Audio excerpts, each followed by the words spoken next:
Hello, everybody. How are you? I hope I am live. You'll have to give me confirmation in the chat that I am live because I am without earworm this evening. Unfortunately, Leona is not well. She has a migraine and her head is poorly. I asked a couple of people, but it was short notice and they're busy in their workshops or they're working. So I am without earworm, unfortunately. But hopefully, there you go. Thank you, Richard. Richard says I'm live. That's cool. Awesome. How are you? The new earlier time of 8 o'clock. Wood Dude Bananas there as well. I'll just say hello to the people that I can see. Anyone I miss, it's not intentional. It's just I'm on my own and I'm trying to do everything quick. So hi Joseph, hi Richard, hi Carol, hi John S, hi David, hi Effie, hi Graham, hi Brian, hi Scott, Blue Light Turner. Hello, Barry. I think I said Richard. Hi, Andy, Peter, and anybody else that's there that I might have missed. I'm sorry if I did. Right, yeah, like I say, I have no earworm. Hi, Sarah, just popped in there. I have no earworm this evening, so I'm just going to crack on. I have my phone set up that I can see the chat best I can. So we'll go from there. Just want to show you this piece that I've been working on today. Sneak peek before I put it up on the. It still needs a little bit of sanding and stuff. Big into the off-centered multi-axis stuff at the moment. Trying to learn the techniques and stuff like that. Reading Barbara Dill's book from cover to cover and going back and reading it again. So I turned this one today. It's my take on, a lot of people do the emerging bottles and emerging goblets and emerging glasses and emerging all this. Well, I've done an emerging bottle with 3 barrels and a whiskey glass. Like I say, it still needs a lot of sanding. There's a little bit of tear out here because there's a lot of using the parting tool with stuff like this because it's a good, strong, firm spine on the tool. But yeah, the cup's hollowed out at the top. I've got to sand the top of it a little bit, and there's some little refining and sanding up, but that's an emerging whiskey bottle, 3 whiskey barrels, and then the little glass at the top. So it's a bit of fun and kind of a take on multi-axis turning that you can do. It's all from the one piece of U. We'll be using U again as well for this lamp. Okie dokie. Needs like I say, needs a bit of sanding. Thank you very much, everybody.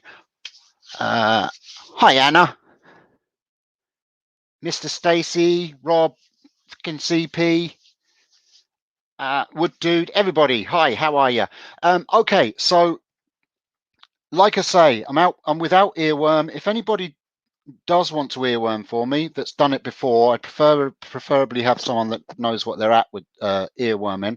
But if someone wants to do it, then let me know and I'll shoot and I'm friends with you on Facebook. I can send you the link and you can jump in and earworm for me. You're quite welcome. But like I say, Leona's sick and I didn't know until kind of last minute that she didn't know, God love her, she didn't know she was going to have a bad head. Hi, Lawrence. Right, we'll go over to the other camera and I'll show you what we're going to be at. Boing! Right, I'm working from one camera again this evening, folks, because of the whole shaking of the caravan. There's just no way that I can fix my cameras to walls and roofs and things like that in this van, because the whole van moves, and especially when I'm doing this off-centered stuff, it wobbles and bangs about a lot and moves. I mean, there's going to be slight movement with this camera too. I've got it on a tripod, but it's all I can do at the moment until I get the proper workshop up and running again, when we get better weather and I can rebuild and kind of do all that stuff. So yeah, that's kind of where we're at. So we're going to have to just put up with the one camera. I'll try and keep you in frame and keep the best angles as possible, and we'll go from there. Right, this is a big lump of yew. I'll give you a measurement. Just lean in there, excuse me. It is 5 inches by 5 inches square, and it is 11 inches long. And this evening I'm going to attempt, now I've never made a lamp. I've had these lamp kits, they were given to me. I've had a couple of lamp kits for a long time, but never really made a lamp. It's not really something that I was very into. But this lamp kit, it's kind of a nice brass one. Show you on the camera there. It's a nice brass kit, and I just thought I'll have a go at doing maybe some sort of off-centered lamp with that and see how we go with it. So like I say, never done one before. There's always a first time for everything. This has got some inclusions and things. We will be losing all that. We'll be losing the inclusions. It's just the way it is, because I'm going to be I want to try and do some kind of maybe stack stones or something like that, pebbles or some sort of design like that. I don't know. But to start with, I need to find my center. I just had the ruler, put it down, and now I've lost it. That's a good start. I got it. It's okay. I found it, everybody. It's okay. I found it. I'm going to use a marker because it's a lot easier to mark this. Going to guess where this corner is because it's missing. But we only need a rough center. Go through the center there, one there. Through the center there, one there. Myself and Rob were doing an interview this afternoon with Jeff Hornung. So that's this Wednesday. The Rob and Steve show, will be an interview with Jeff Hornung. Really nice guy, very talented. So that interview is this Wednesday, but we interviewed him at 5 o'clock this afternoon. It went on for a couple of hours, just the way it goes with chit chat and stuff. And then it left me a bit short of time, because then I forgot that I'd set this up for an earlier time this evening. And it kind of left me a little bit jiggity-piggity. So let's get the compass. Get the compass. The whole thing about multi-axis turning is that you've got to have all your points marked pre-turning, because I'm just getting my point to where I want it. My compass is getting a bit worn out. Going to mark the biggest circle I can on the top. Just lift my camera up a little bit for you. Mark the biggest circle I have on top. Just want to make sure that my chat is working. Yeah, it is.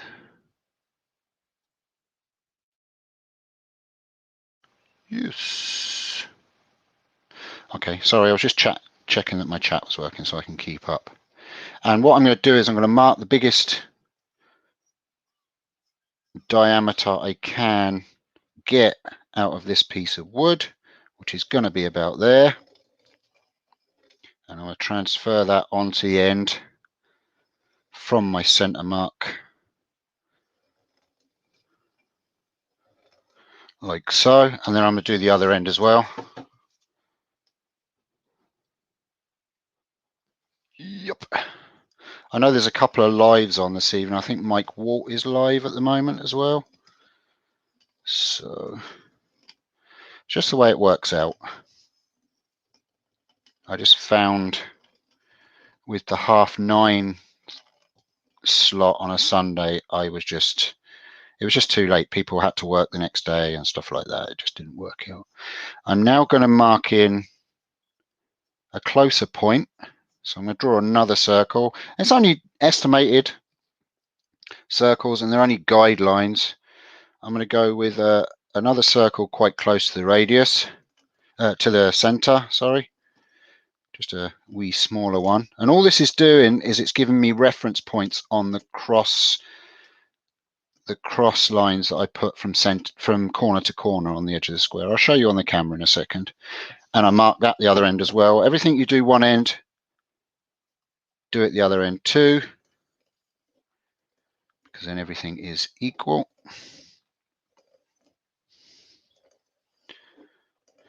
And just for reference, just in case I need to do a little bit of changing with position and stuff, I'm going to put another circle in between those two.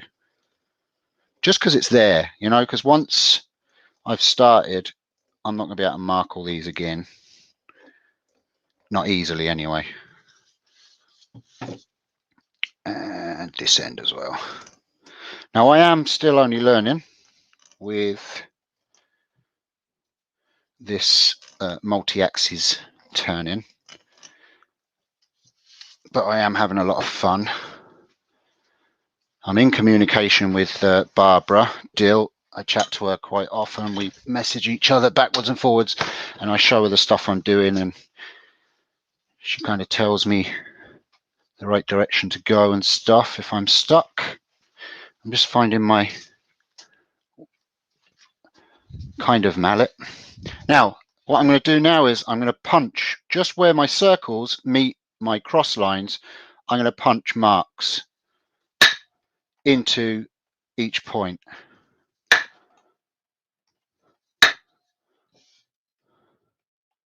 Make the center one a bit bigger too.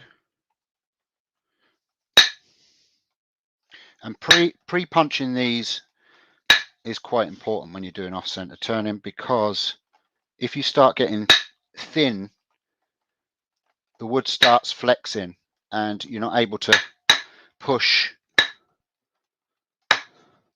You're not able to push the live and drive into it because it flexes the wood.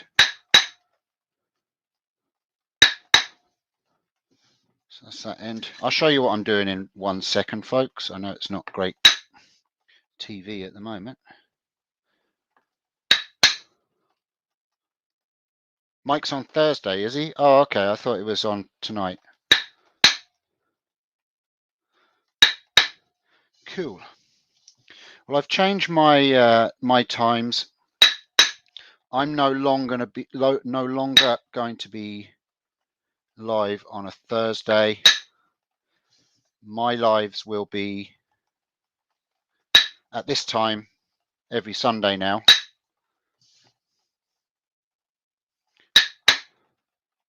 This banging is probably annoying your heads, but it has to be done. Now, this mark here is a bit dodgy because I've got the corner missing, but I'll just not use that one when we're turning. Okay, so there we go. There's no need to mark them 1, 2, 3, and 4 for this particular thing that I'm going to be doing, because I'm just going to be doing random moving it to get different shapes that I like. The only thing that I need to keep an eye on is my center line, because obviously we've got a cord that's got to go through this and I've got to drill it. I haven't got a long bore, so I'm going to have to work out how I'm going to do that. I won't be doing that this evening. I'll bore it another way, or I might work it as we're going along. We'll see. But or I'll just go to the suppliers and get a long bore to do this. But obviously I've got to drill a hole through the center of this eventually. So whatever cuts that I make on this, I don't want to go past the center line, because the cable needs to go right through and out the bottom. So put this in between centers now. Oh, I'll just show you what I've done. Show you this end, it's better. So there you go. I've just basically drawn a target, and wherever each of the circles crosses the cross lines, that's where I've made a divot or a hole. It's very dark. Maybe that side's better. But you get the idea. And we're just going to go between centers here. And we're going to start off by just making it round. Move that over there.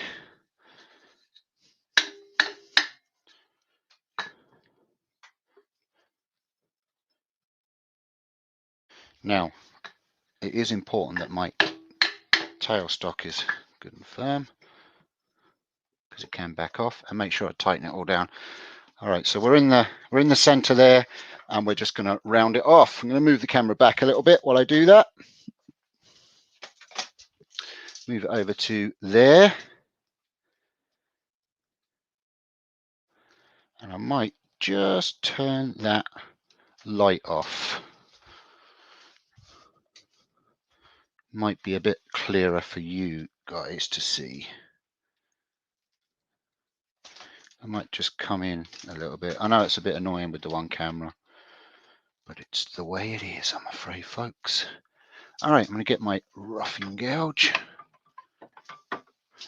And we're going to turn this round. We have got a slight crack there, so I just need to be aware of that when I'm rounding this off. And we've got some cracks here. So the corners I'm expecting to break off. I'm going to put my shield on in 1 second. But as we get into it, I believe we should be okay.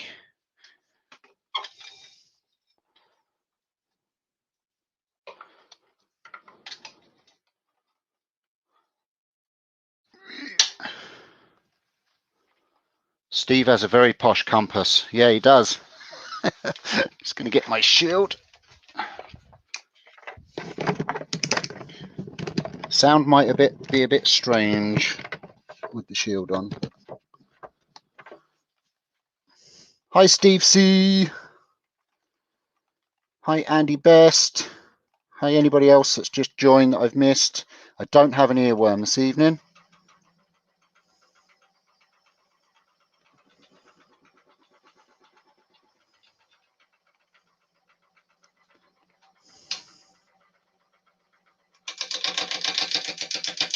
Now this U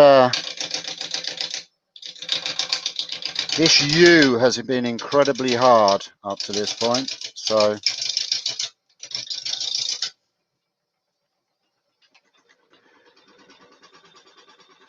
easy there, Tiger. Very restricted on speeds in this van. I can't wait to get back to my workshop when I finally get it rebuilt. Well, not rebuilt, but fixed up after the weather damage.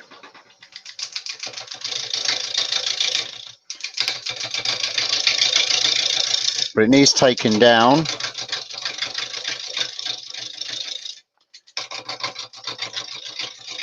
And it is raining again today. We've had some good weather, but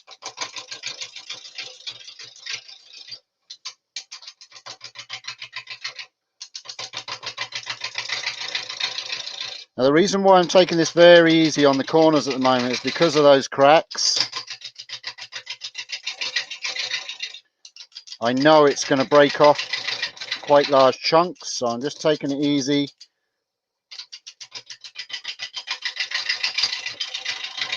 Until we're in the safe zone. There you go, there goes one bit.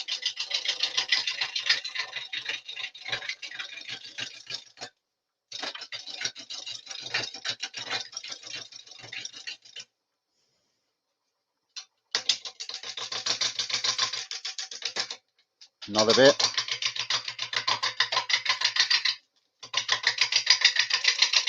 That's a big old lump of U.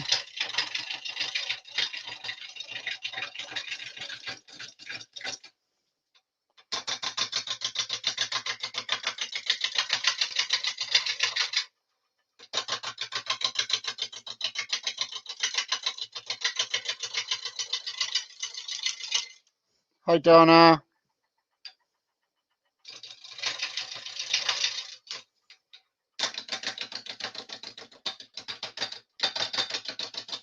Very hard, you.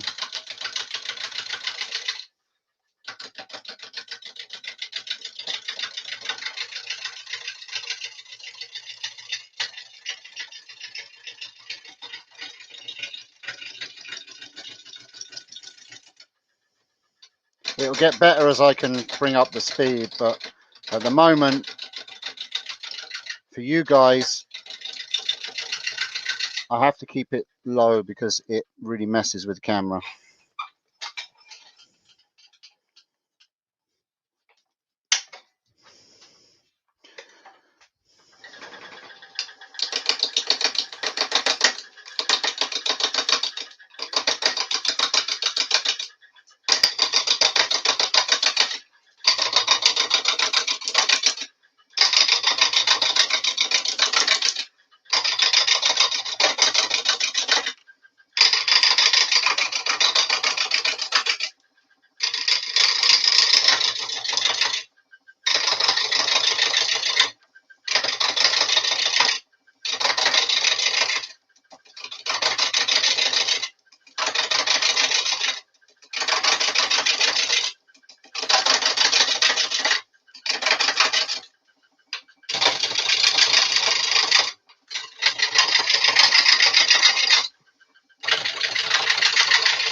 There we go. We're getting better already with the.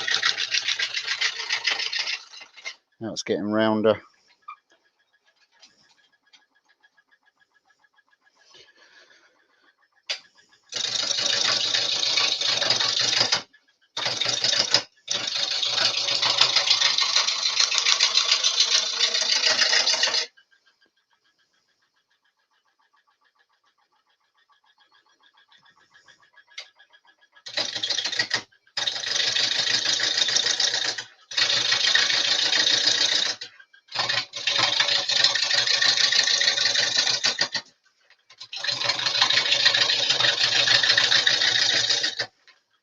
Starts cutting much better once you get past the dodgy edges, except for when it does that.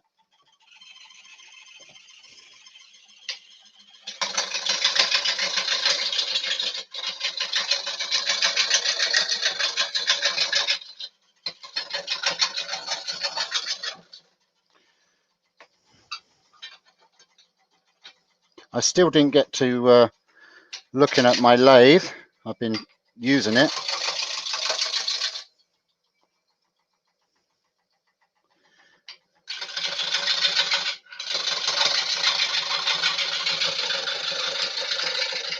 It needs new bearings. I can get my money's worth out of these. make sure they're totally killed before I change them.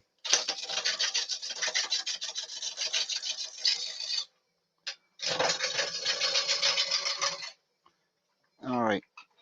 Hopefully I can bring up the speed a little bit now.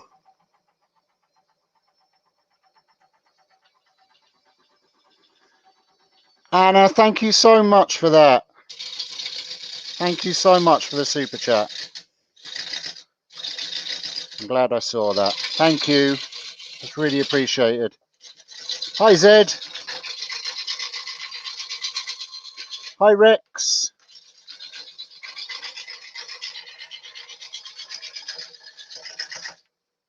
Hello to anybody else that I haven't seen. I don't have an earworm this evening, so I'm unable to see everything that's being said. I do occasionally have to look at the lathe.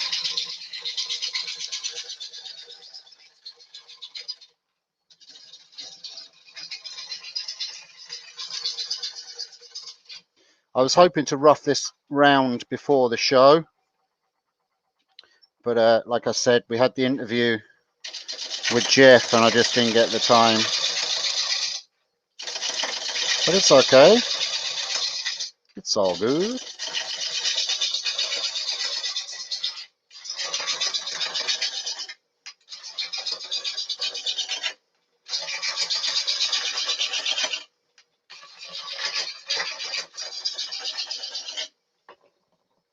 We're getting there.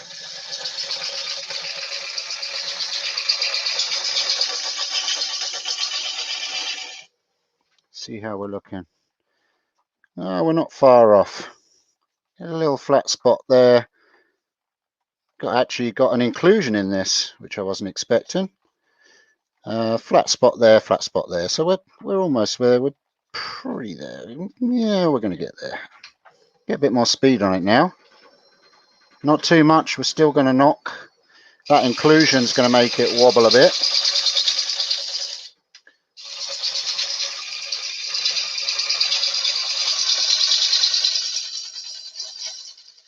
Hi, IDR.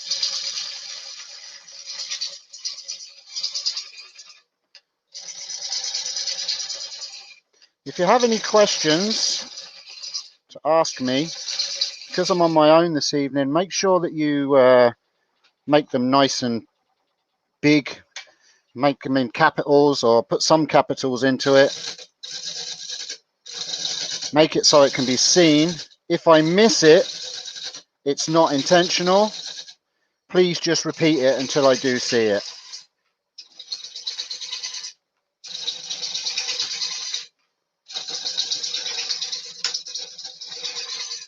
It's always better on video. You can fast forward the roughing out of a piece, but it's still part of the process. So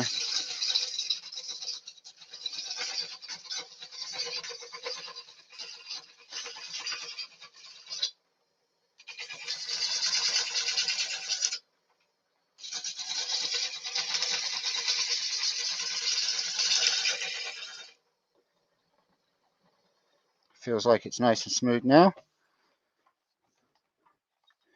Yep, we are around. It's actually a nice piece of yew. Got a knot there, we've got an inclusion there. We'll probably lose those as we go along. Okay, so now I'm going to just clean up both ends with the parting tool.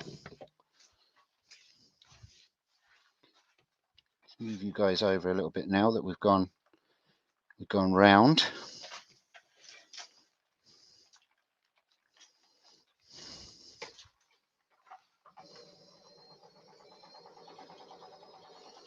Let's clean these sides up.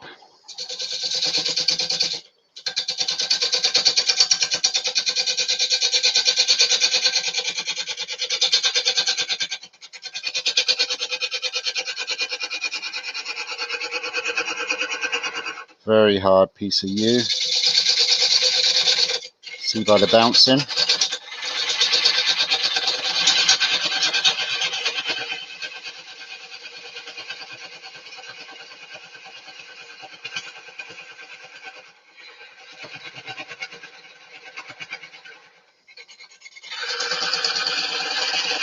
We're going to be changing the shape of the two ends anyway, but it's just to kind of clean it up a little bit. It might spin a little bit better as well with the ends cleaned up.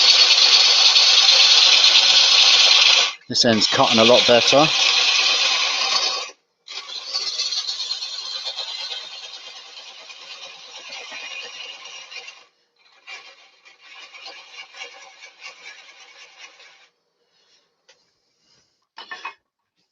Now I just messed up that, didn't I?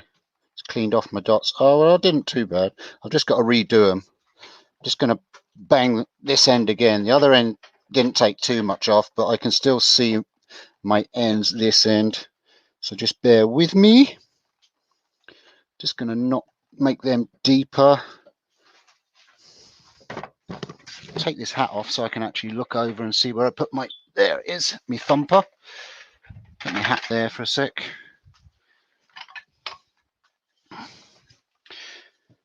Okay, so we got one there. Make that deeper. We got one there. Make that deeper. We got one just there. That deeper. We got one there. We got one just there. I'm glad I didn't go too far. I wouldn't have been able to see him at all. There and just there. It's not super important with the way I'm doing this because, like I say, it's random. It's going to be a random pattern. I'll just make these as well. One there, one there. That one's still in it. One just there. There's some really hardwood at the end there. That's what was making it bounce. One there. And one just there. Yeah, thank God I didn't go too far. But like I say, it doesn't matter too much. All right, so we're going to go on our first off-centered now.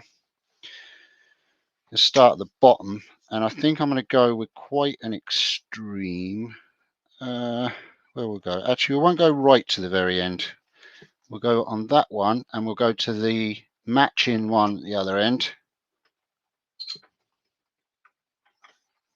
Like so. Now this is going to be a very heavy piece, very off-centered. I tighten everything down on this because it puts a lot of strain on the machine. Make sure my volume's down.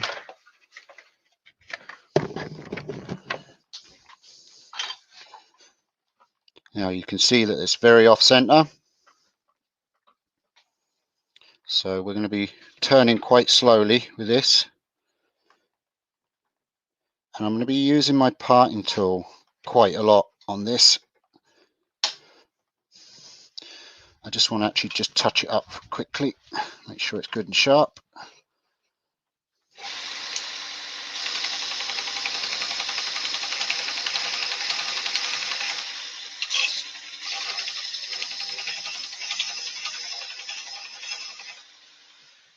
There we go.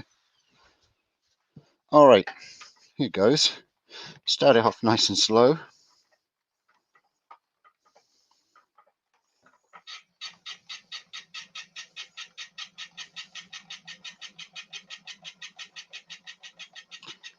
All right, we've got a little bit of shaky. Leave it at that for now. Now, I'm going to go to about here, and I'm just going to start making a cut.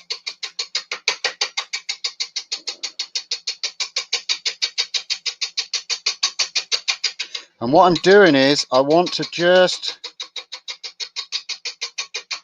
in Barbara's book, and with her theory of this off-center multi-axis turning, this is parallel off-center turning, parallel axes, because both the points are parallel to each other. And then we're doing circular type turning. So basically, I'm going to cut this until I get a circle.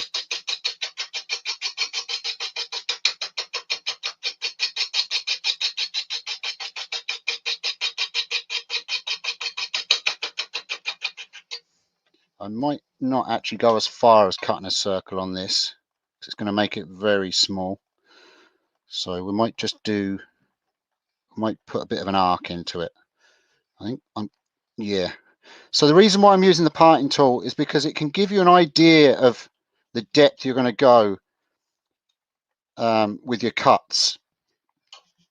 And I think what I'm going to do is I'm going to cause a bit of an arc here.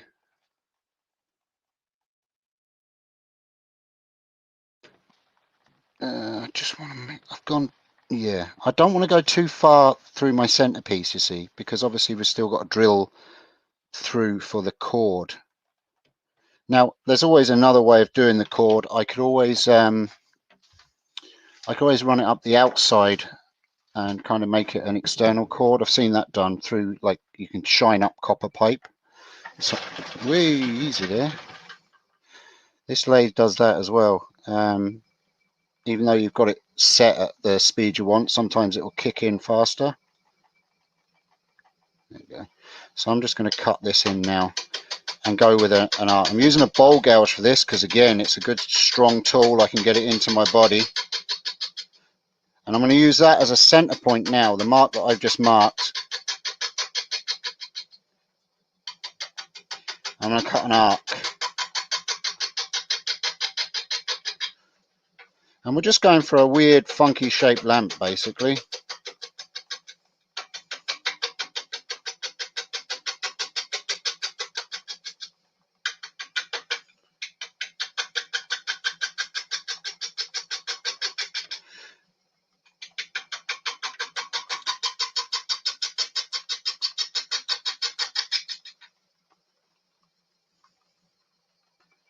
Better off wearing a hoodie whilst turning the than at a scroll saw.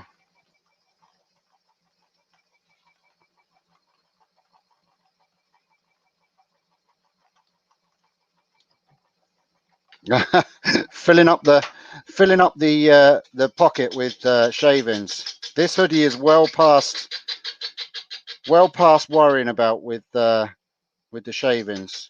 I think it's got more shavings in the pocket than is on the floor at this stage.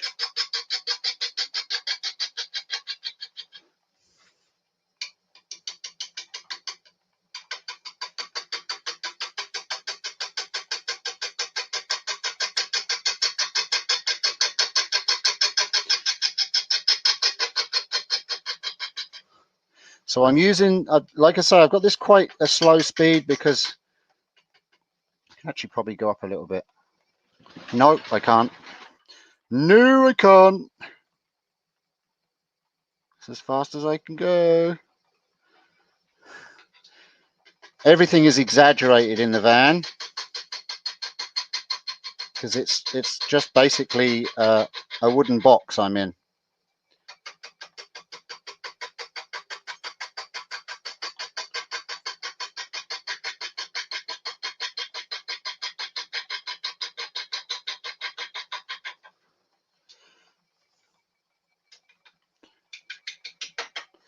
Good anchor when you're doing this kind of thing.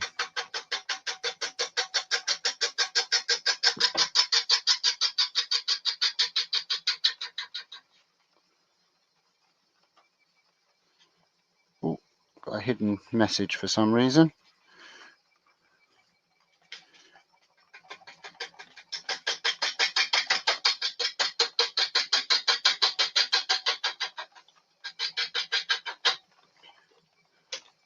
Yeah, I'm just going to check that we're good. Yeah, almost down to my line.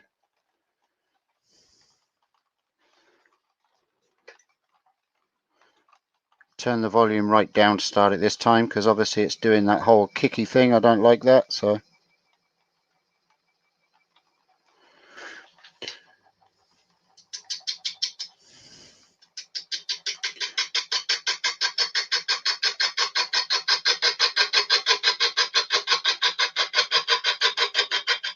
So I'm supporting this gouge with my body the way you would any other time, but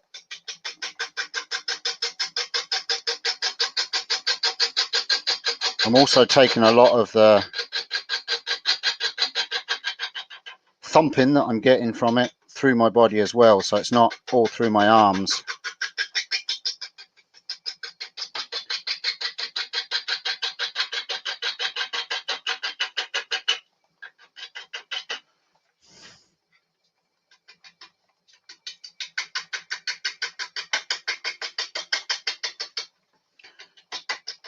When it starts doing that, it gets quite annoying.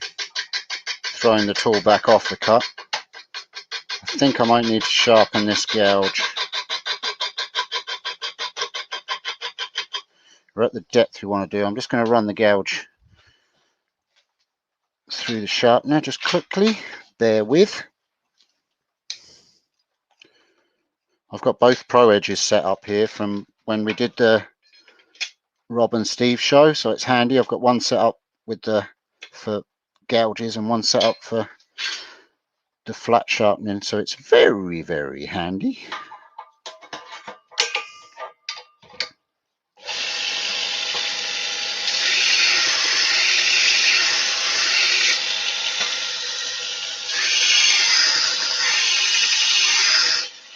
Good. Be nice and sharp again now. Okay, so we've got a nice arc cut into that. Haven't gone through the center line, which is good. We're still good for that. So what I want to do now is I want to just clean that cut up the best I can. Hi, Duncan.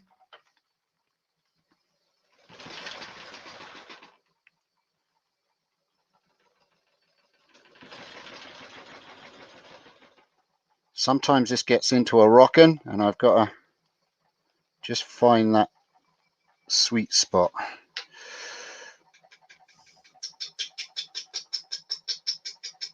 Very hard to get a nice clean cut when it's going slowly.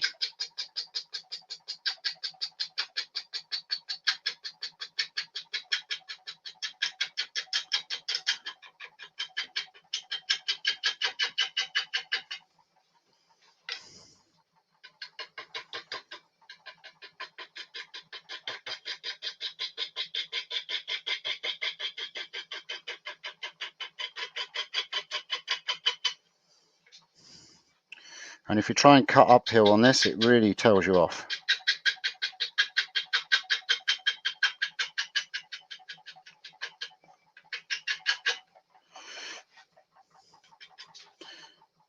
Just going to go back here and take a cut all the way down.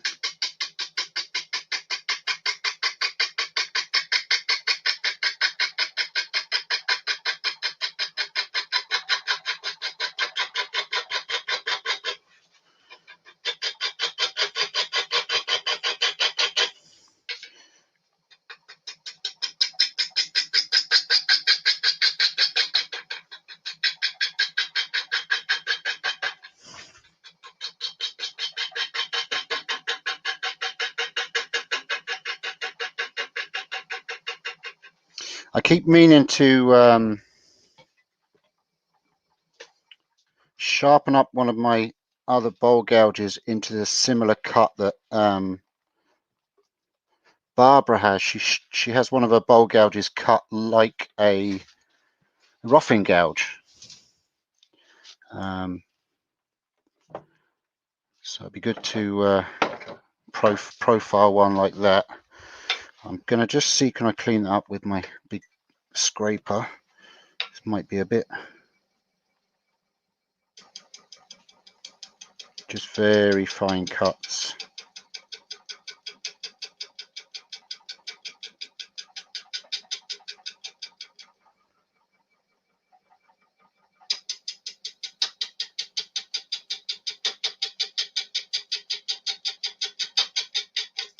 Because it is, it's all hand sanding with this.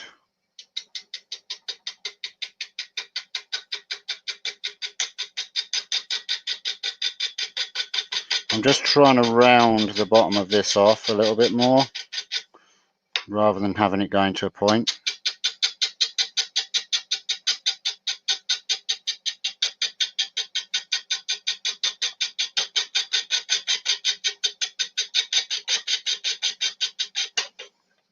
I'm hoping that the lathe is going to be able to survive this.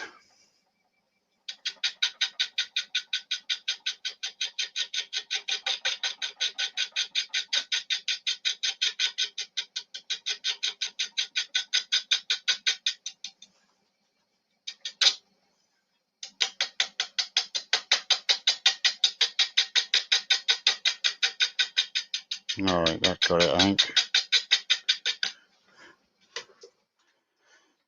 Alright, that's not too bad. It's quite a nice clean cut. Better for sanding. Alright, that first cut is fine. Now I'm going to find my next point that I want to go. Have I missed any questions? I'll just have a quick look down.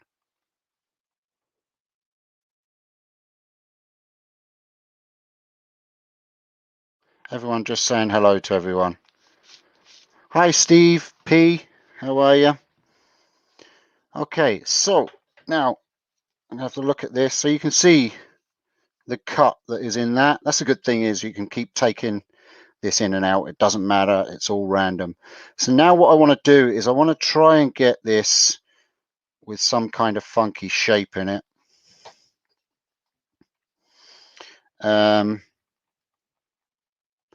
I'm going to go opposite to where I just was, I think.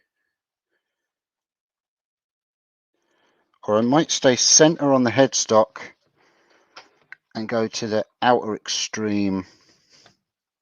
Which one was I on just now? I was on, that was my center cut there and there. So I'm going to go on my extreme that end and center this end, I think.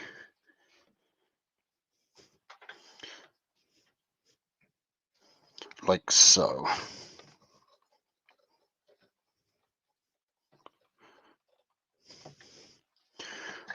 Always making sure that we're tightened down everywhere. All this flying off.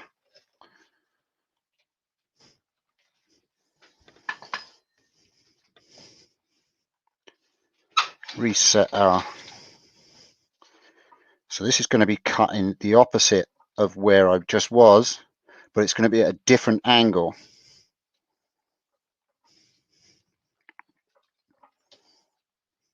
And this is where it's going to take out this inclusion too, which is good because it's a bit of a fugly inclusion, that one. All right, so again, turn the volume right down and see how we spin. So we're on center on the headstock and we're on the far outer ring on the tailstock. Still parallel. We'll put a cut in here and see what it looks like. Put just like a little cove in here and see how it looks.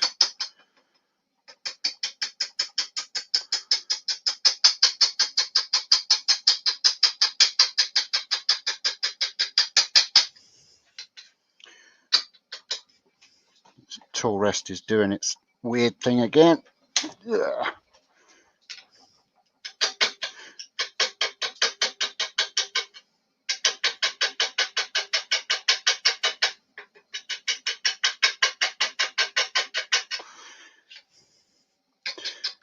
Does put a lot of strain on the smaller lathe. If I could get using my big lathe, I would love it at the moment, but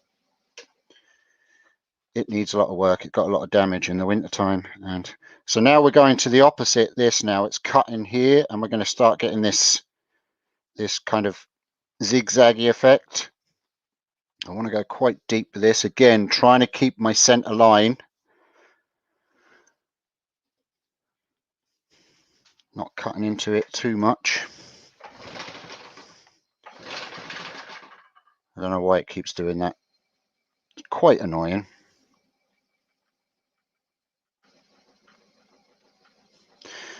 My lathe is protesting.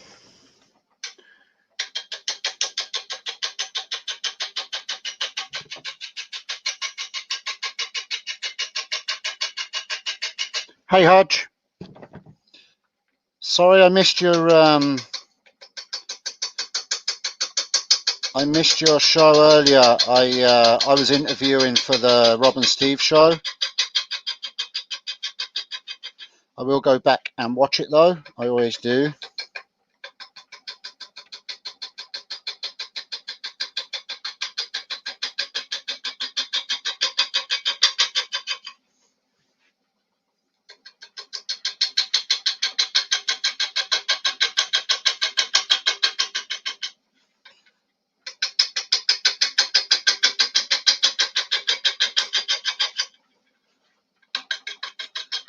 I have no Leona this evening, unfortunately. She's sick.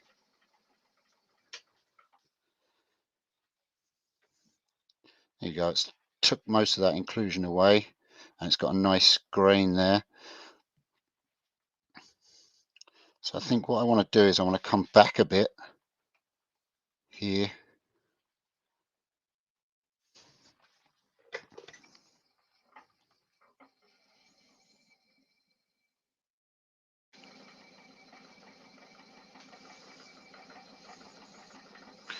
Can make you quite dizzy, this stuff.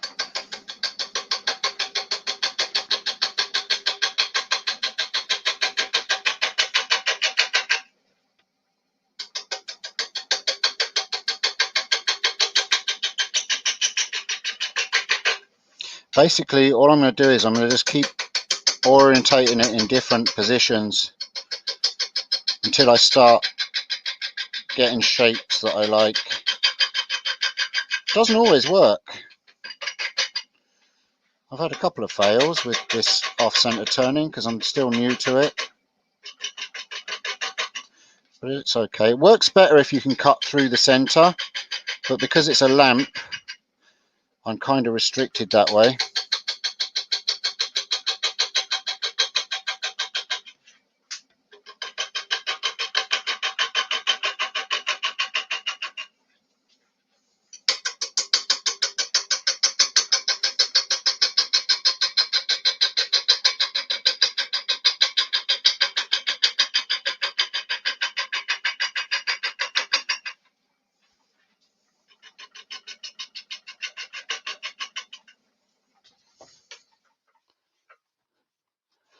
Hi Blair, how are you?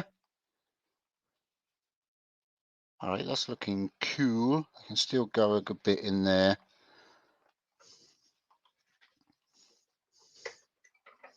I'm going to open this one up a little bit, make it more of a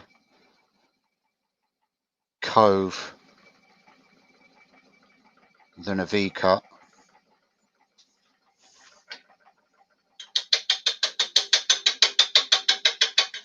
Puts a lot of strain on your tool rest, this as well, so don't have your tool right out here when you're cutting because you'll break your tool rest. You want it as close to the post as possible, so all the force is being put through the post.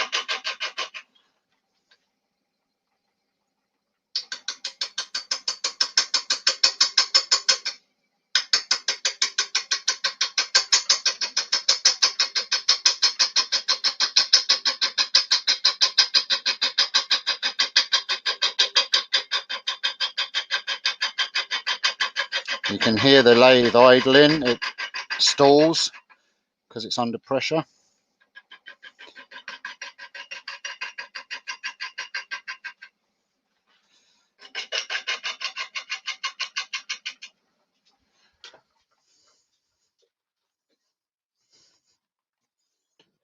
She'll be okay, Steve. She's just got she's a migraine. She's got a lot going on at home as well at the moment, so you know it's all plays a part. But she'll be fine. She'll be good.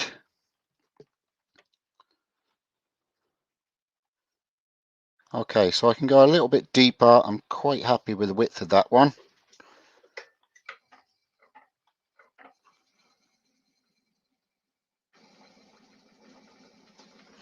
Gonna round it off a bit as I go deeper, just so I haven't got that kind of V cut in the bottom.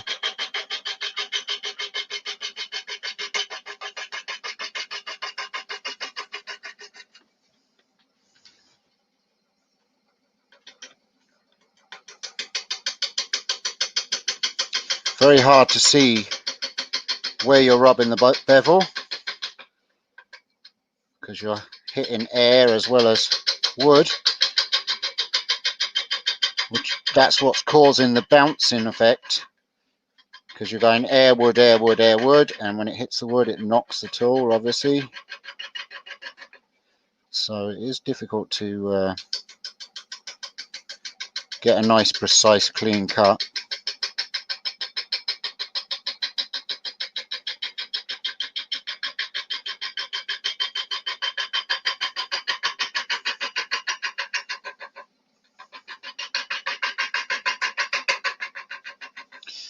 That's good.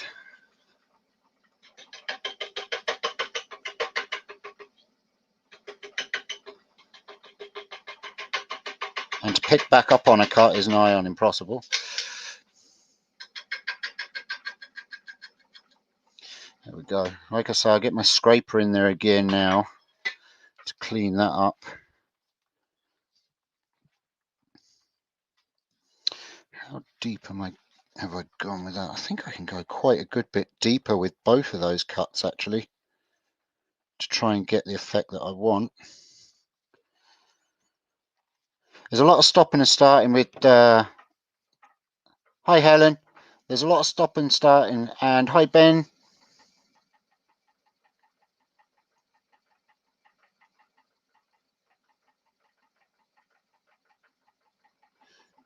Tis a long tool.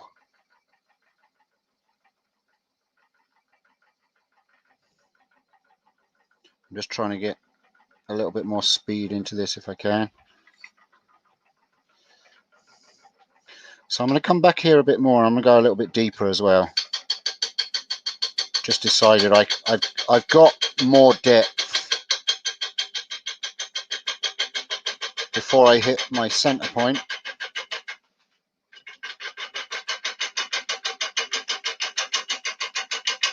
I guess what would look cool with a lamp.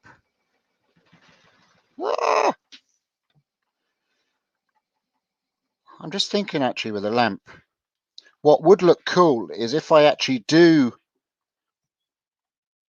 cut past the center, I could bore a hole right through, half an inch hole, or even a 3/4 inch hole, and I could slide a copper sleeve through the center, and then that way you would see the copper where the sections cross the hole. So it'd be nice to have shined copper through the center of the lamp, maybe. I'm just thinking that. I'm thinking that would be quite a nice effect, to have some shined up copper going through the center.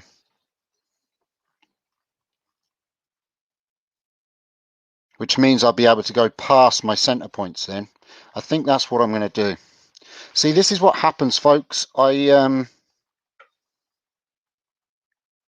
I think I'm going to do that. I'm going to go with my original idea and try and get some kind of circular effect in this. And then I'll bore through with some copper tube. And you'll see the copper tube as it passes through. I won't be doing the copper tube tonight, but so I'm going to go back to my parting tool and get to the circular point. I'll explain as I'm going. I know I'm talking gobbledygook at the moment, but it will make sense in a second. Hi, Di.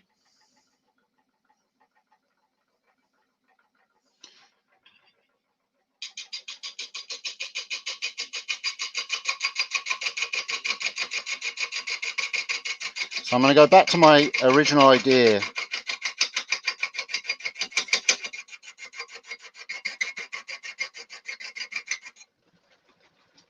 Why are you doing that? See what I mean? The speed is changing on its own on this lathe. Annoying.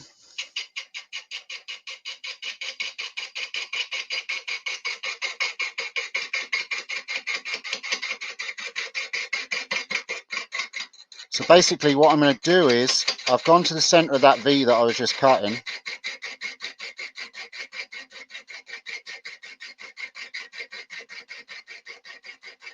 I want to keep going with the parting tool until I've actually cut a circle, a full circle into the center of this.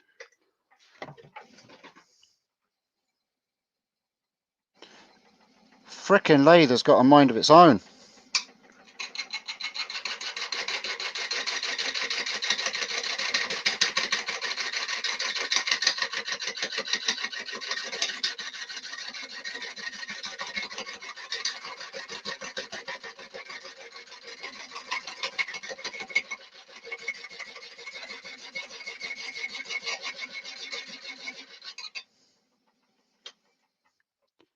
We're almost there. You can see that the two lines have almost met up at the back there.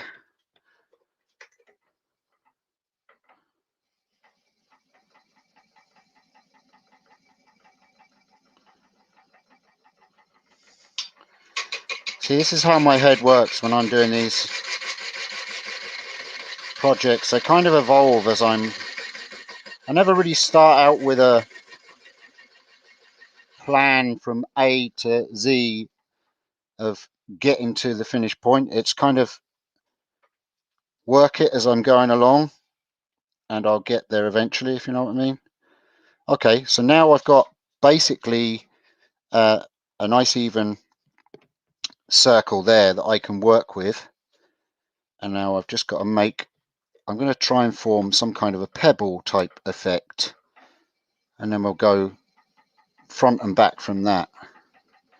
So now I'm just going to use my parting tool again just to open that up to the width of pebble that I want.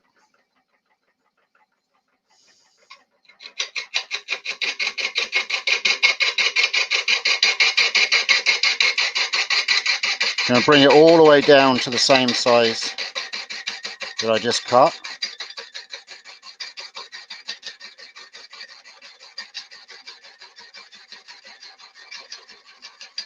And you can near enough feel it as you stop cutting air.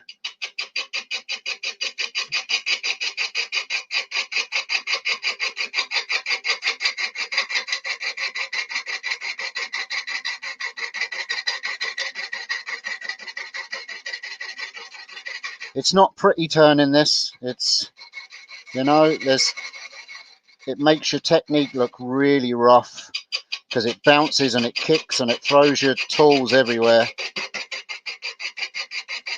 It beats you up. It beats the lathe up.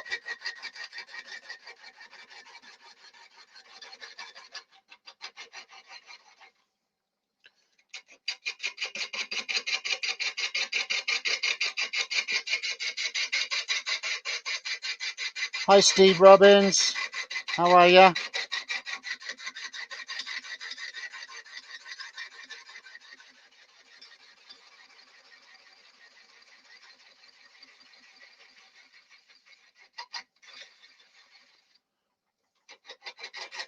If there's anybody else that's joined that I've missed saying hello to you. I don't have an earworm this evening, so I'm not missing you intentionally.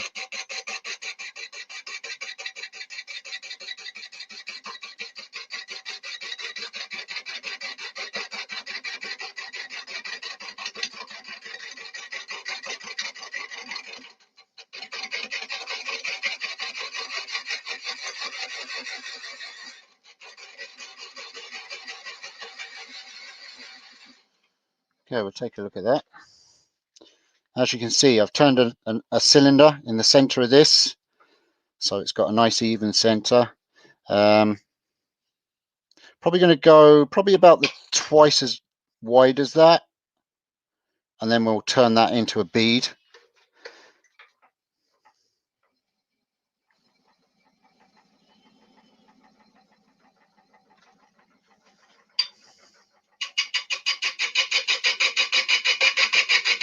And the parting tool is the best tool to do it with because it's got a strong back spine on it, and even though I'm getting beat up by it, it's a better cut than trying to go in there with a gouge.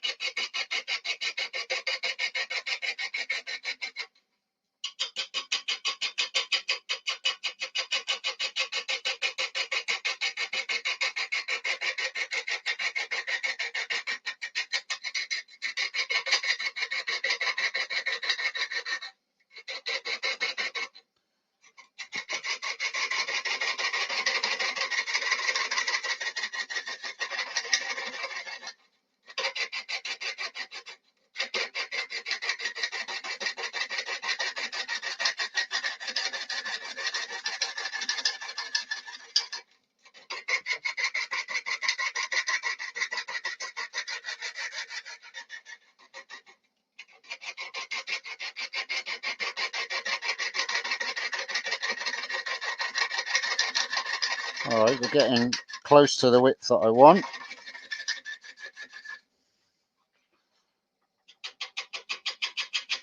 So one more cut.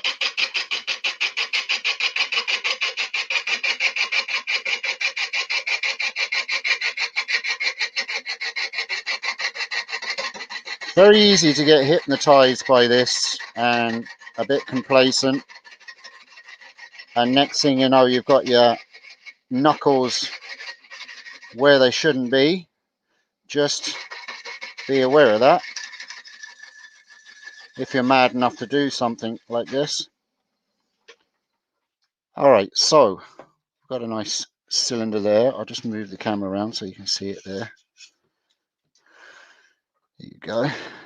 A nice even cylinder all the way around there, and that's through our axes there, straight through there, through our center, and that's our point. So now I'm going to turn that into a bead and make it kind of pebble-like. It's actually, this wood is a lot wetter in the center. I can feel moisture off of it, so hopefully it doesn't cracky tack.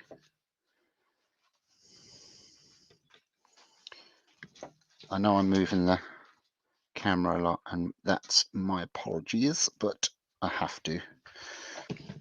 Okay, so now I'm going to still use the parting tool, but I'm going to try and shape this bead. But actually what I'm going to do is I'm going to go in with my bowl gouge now, and where I've got this V, I'm going to open it up so the V goes right to my cylinder.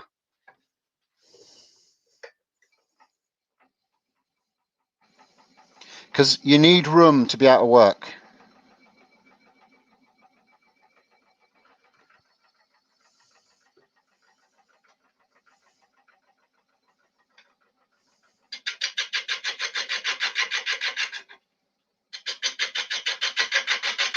So now I'm making myself a bit of room.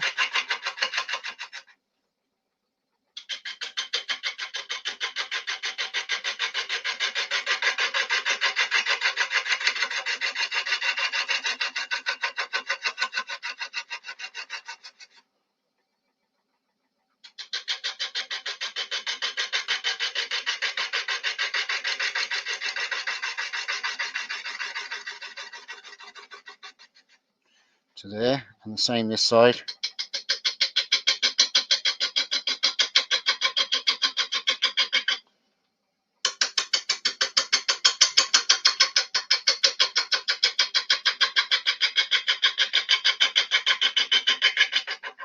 It's like steering a machine gun.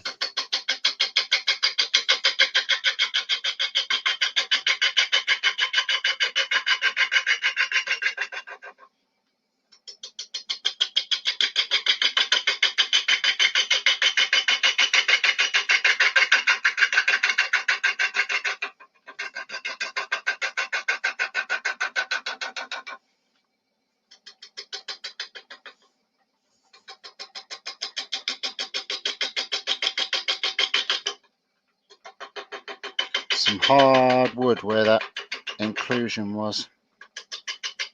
That's better. Better angle.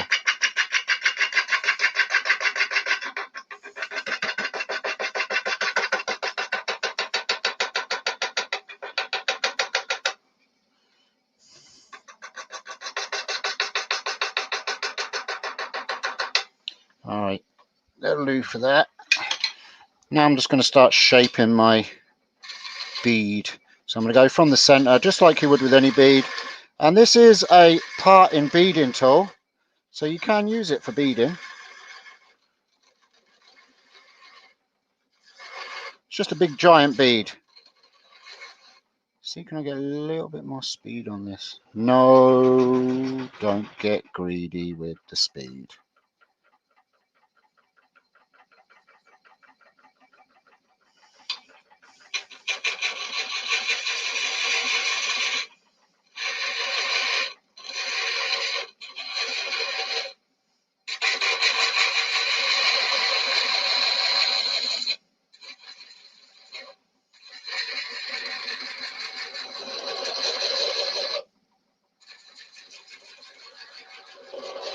I wonder if I can get the camera in there so you can see what I'm doing.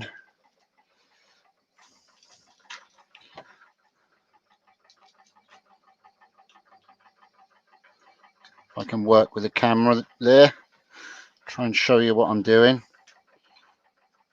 So I'm coming in at an angle with the parting tool, and I'm bringing it round like so. See if I can go from the other side. It's hard to do it with the camera there.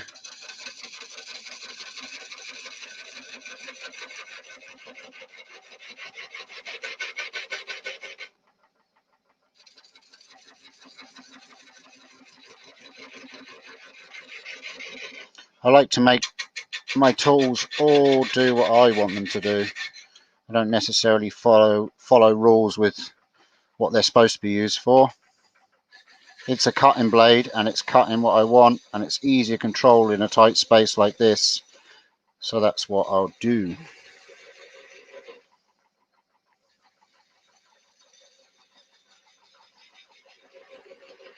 Just like that. I hope you saw that. I'll move you back a bit now because it's a bit tricky to do it with the camera there. Oh, that just fell down, whatever it was. Don't know what that was that just fell off the shelf, but it did. Caravan slowly falling apart.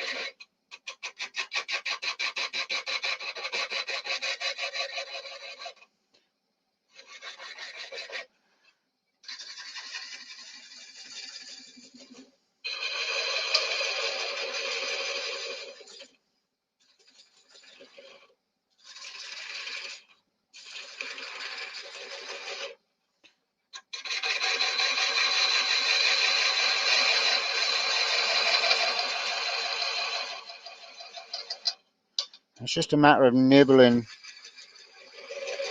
away until I get a shape that I kind of like. There's no actual shape in my mind that I'm thinking.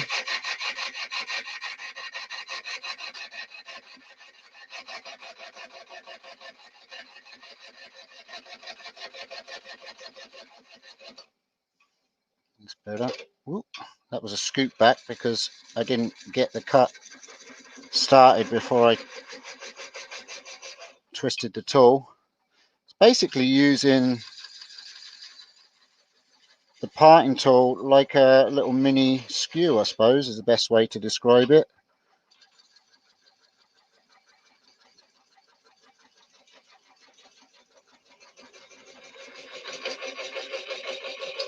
There we go. Got a bit of a bead there.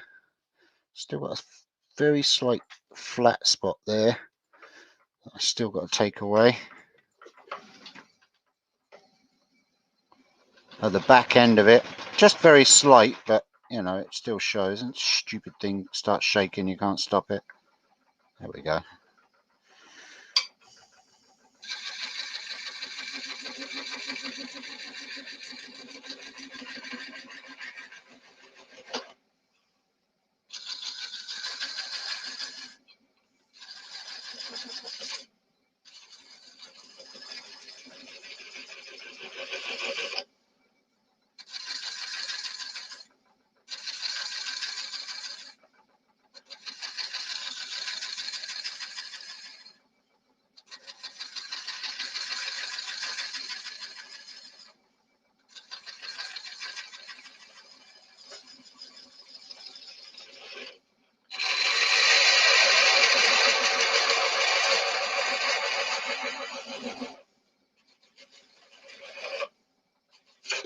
Whoop, that's a scoop back again. Have to be very, very, very slight with your movement on this because you've got a very small blade that you're using,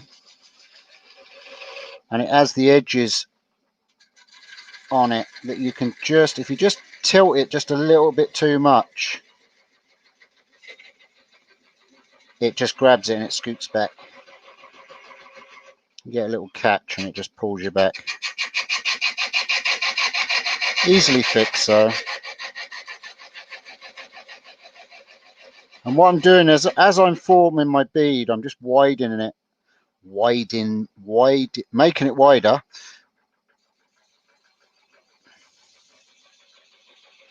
To suit the look of the bead.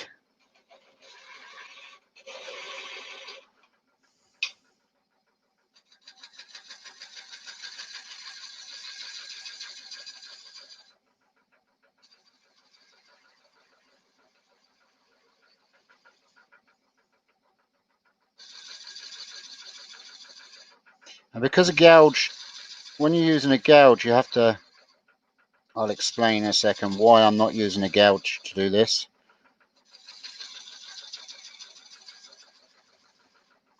Using this parting tool, I'm straight onto it and I'm right between those two gaps. If I was to use a gouge, let me just get my spindle gouge.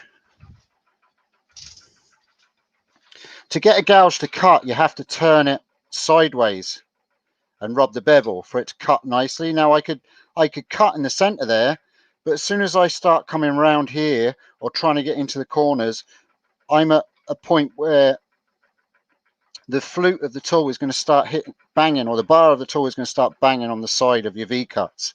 So you can't get in there. So using the parting tool, I can get the cut that I want, and as long as it's sharp, you can form a nice bead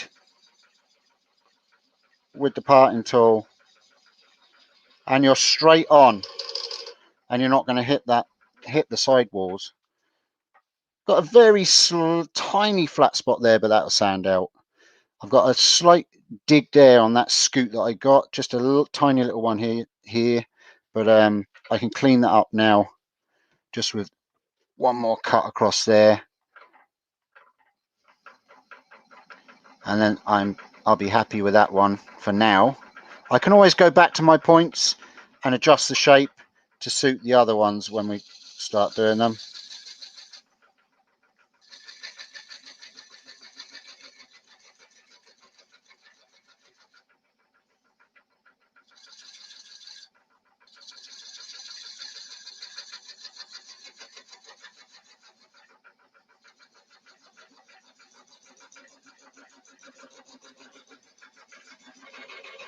A lot of people think that a parting tool is just a parting tool. It's not. You can do so much more with it. Now, did I get that? I did. That's cleaned up now. That's cool. Right, I'm going to leave that one like that for now, and we're going to go. Where are we going now? Let's continue. We'll go backwards with this, and we'll leave it on center. This end. Yeah, we'll leave it on center at the headstock end, and we'll flip it opposite on the tailstock end. Sorry, I'm leaning across the camera. Very rude. I'll come around here so that I can see.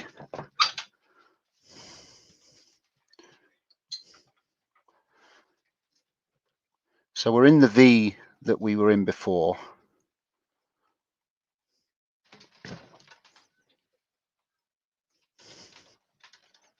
Don't know why my son is outside in the pouring rain.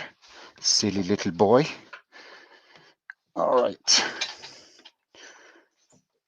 So you can see our bead that's formed there. So now we're going to go from the bottom of that bead and we're going to start working. We'll put one down lower here.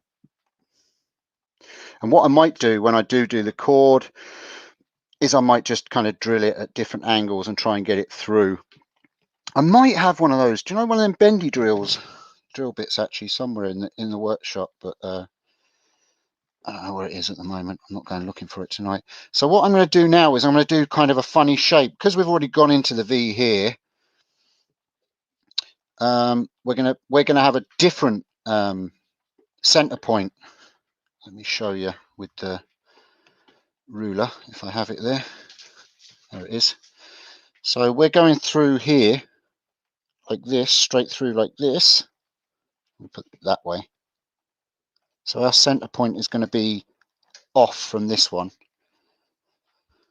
So again, we're going to use the parting tool and we're going to establish the center of our bead. And I'm going to start just chopping down the bottom of this one. And it should stagger the beads. Kind of overlap. I'm talking complete French, I know. Very hard to... I can understand why Barbara Dill says that it's very hard to explain multi-axes and teach it. Even reading the book, it'll give you a headache. It's the sort of thing you've got to do and learn as you go.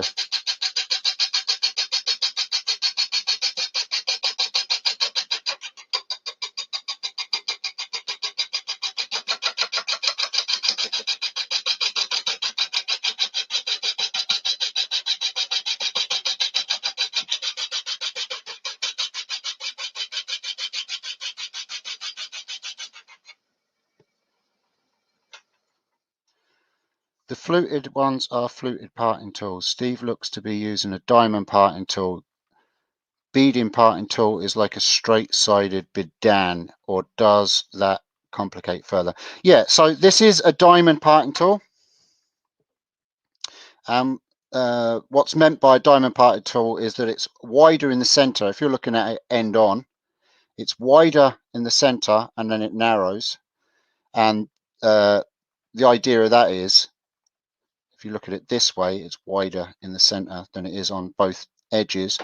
It causes a cut that frees off the edges. It won't bind up, and when the piece is being cut and you're going straight in, it's cutting wider than the tool is, in theory, so it doesn't bind up.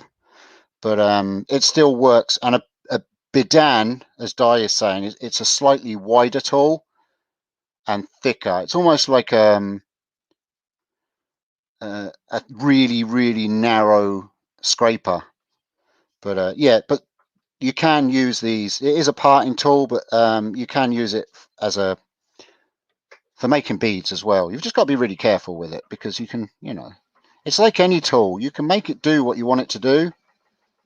You've just got to learn technique, and you've got to work out which way to twist the tool and orientate the tool to get the best cut.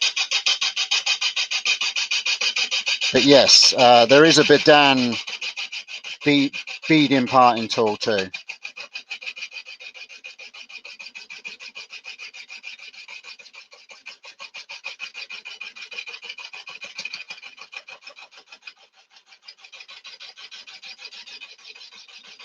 You can also get a circular bidan as well. It's a round bar bidan.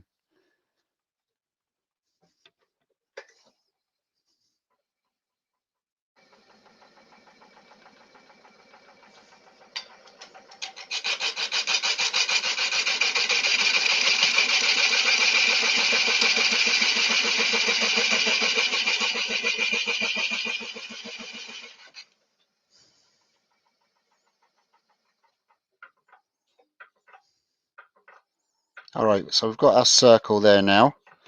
So now I can start forming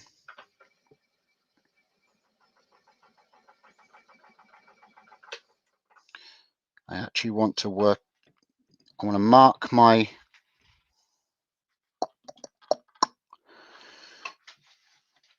I'm going to mark where the edge of my bead is on the tool rest. So I don't want to cut into that bead, I want to be next to that bead.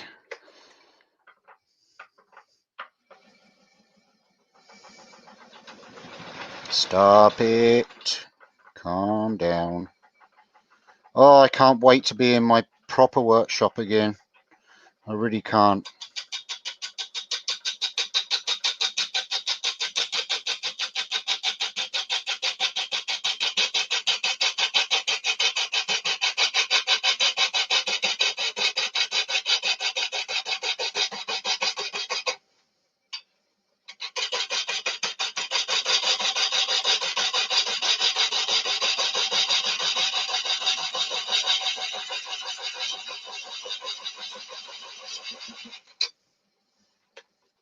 A lot of stopping and starting with this, folks. I know. I'm sorry. I apologise.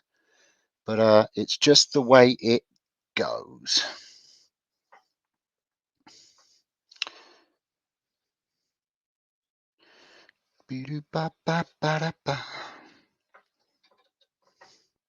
Right, so I'm on the very edge of my bead this side. Need to go wider with this. I might have to make a smaller bead. Because of the V-cut I did messing about earlier, not knowing what the hell I was doing. It's okay to admit that you don't know what you're doing, you know.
Yeah, every tool is askew.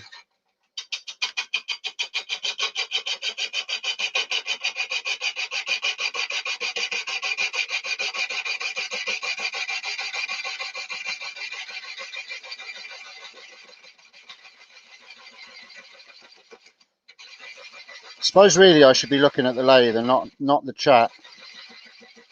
I'm kind of getting the cut going and then I'm looking up at the chat.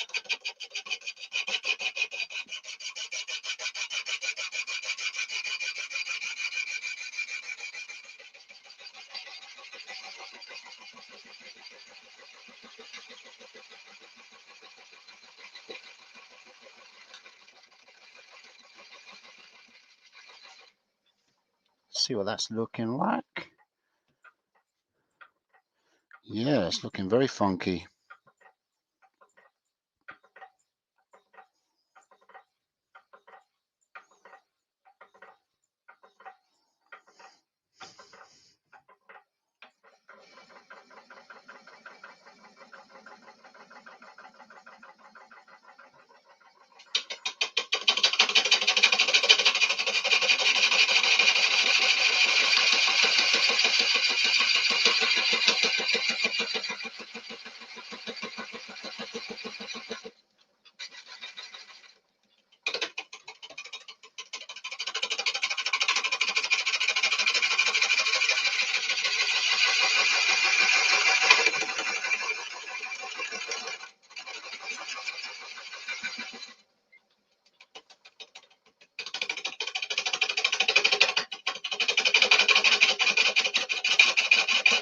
We're almost the right width for the next one.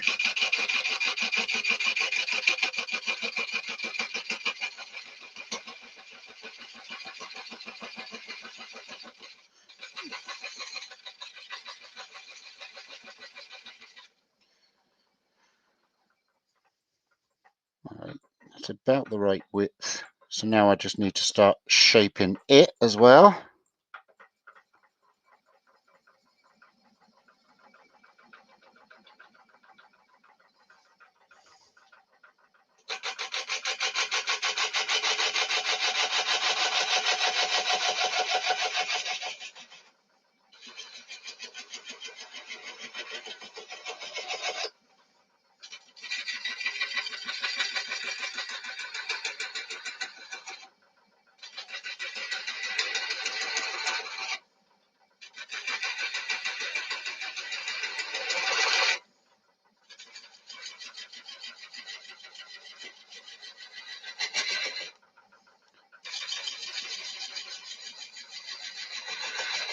What I tend to do is I kind of put an anchor point on the tool rest with the parting tool, and I keep it centered, and I just arc the tool down pretty much like a sphere tool would work.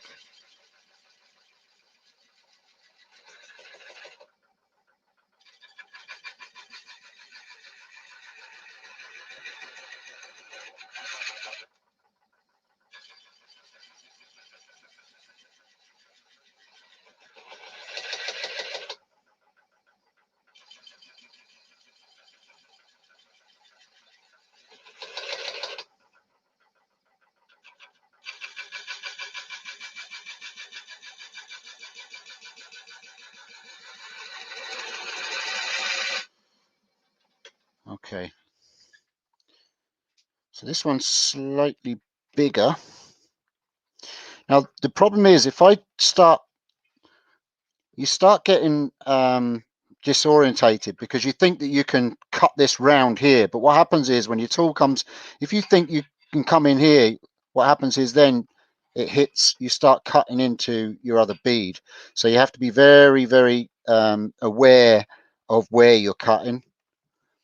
Now what I want to do is I want to come in at an angle like this from here and start cutting in and trying to remove some of this here. If I come here, then I'm going to hit, but if I stay this side of it and slowly take it away, I might just get the gouge in there. Actually, I might be able to cut that with the gouge and just clean that face up.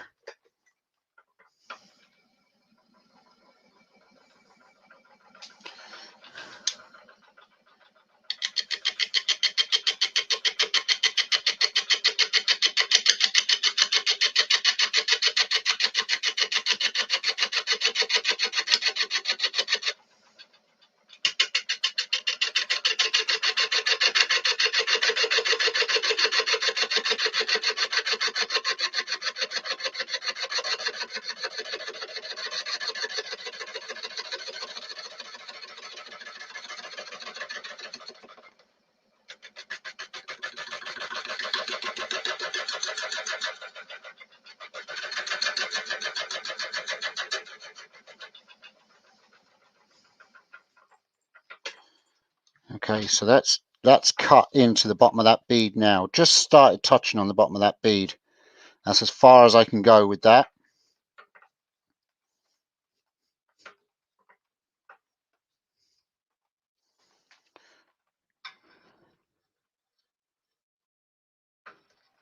Yeah, that's as far as I can go with that. I might be able to just get in with the parting tool.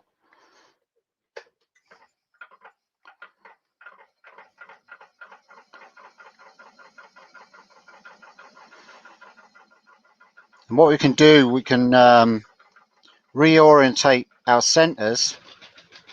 Easy, tiger. Reorientate our centers and then try and either shape that bit that's sticking out into something else, or I can go back in at a later date and I can just Dremel it away.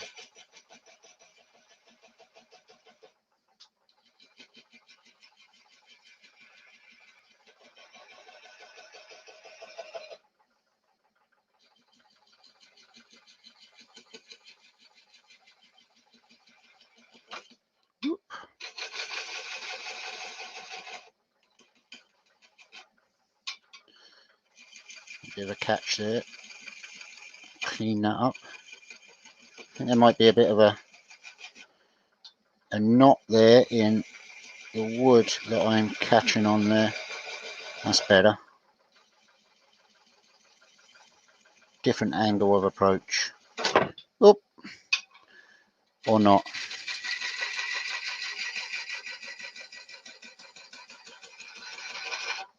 So I've got to clean it all up again now because I just got to scoot across it.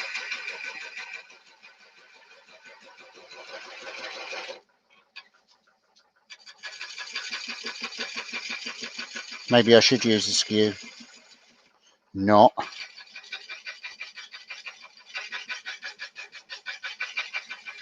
I'm stupid, but I'm not that stupid.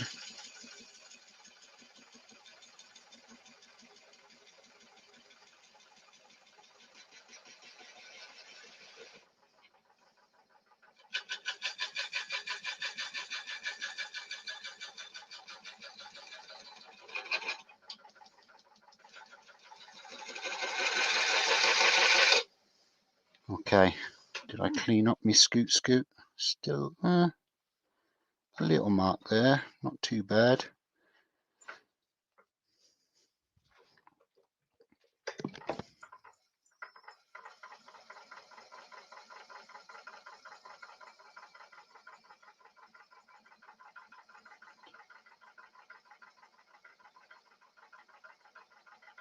Yeah, fraction of time using a skew. Whoa. Trouble is when it gets into a bit of a wobble, it's hard to stop it. I could have done it in a fraction of time with a skew. Is right, Joseph.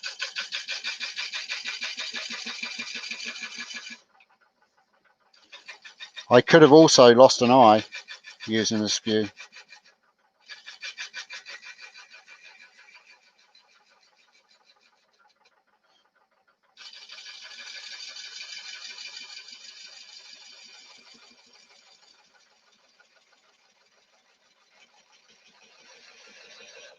Now, that should have got rid of my little scooty scoot. Yeah, enough. A tiny bit. The sanding will get that at a later date. All right, so now I need to decide what I'm going to do in between the two beads. It looks a bit fugly like that. So let's put it between centers and see what that looks like, and see will I be able to fix that fugly bit by putting it through in between centers. Sorry, I'm leaning in front of the camera. Let me go where I can see. Like so.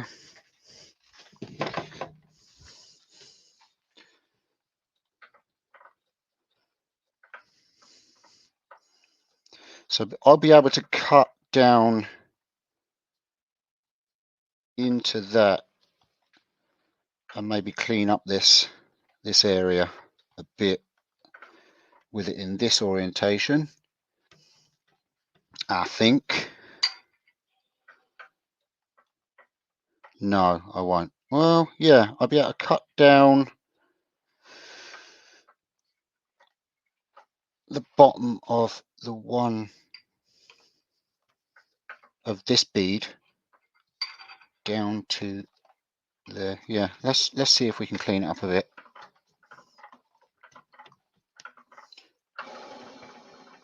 Now we're between centers again now. I'm just going to touch just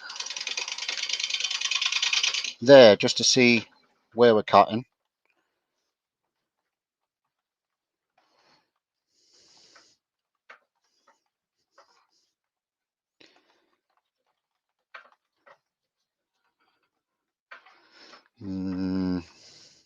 Very hard to tell where we're going to be. No, I'm not going to be able to do that, because what's going to happen is I'm going to hit this other bead here as it comes around. So let's have a look at a different orientation.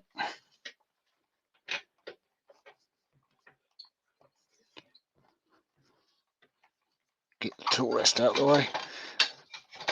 You can tell that I'm quite new to this, because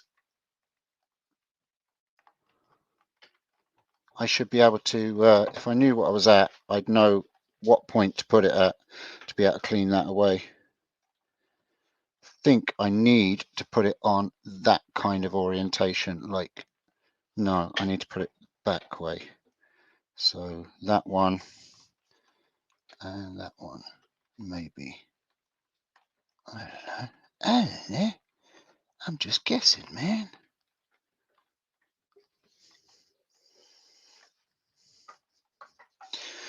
So I'm going to be chunking that. Yeah, that's the one.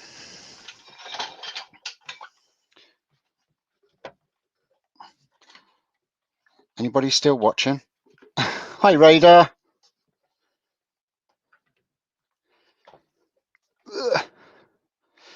Okay.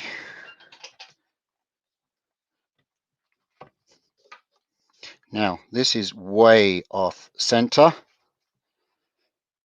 and I should be able to chop away quite a lot of that now to tidy it up. But we are way, way, way off center.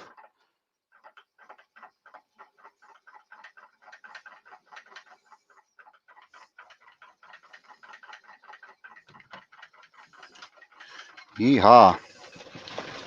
No, don't do that. Once it starts getting into, like, a, as I was saying before, into a rock, it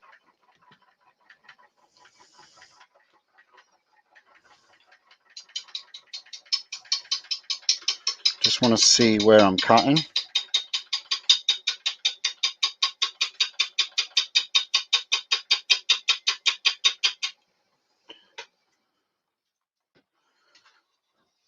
Yeah, that's better. That's where I want to be cutting. Cool. All right.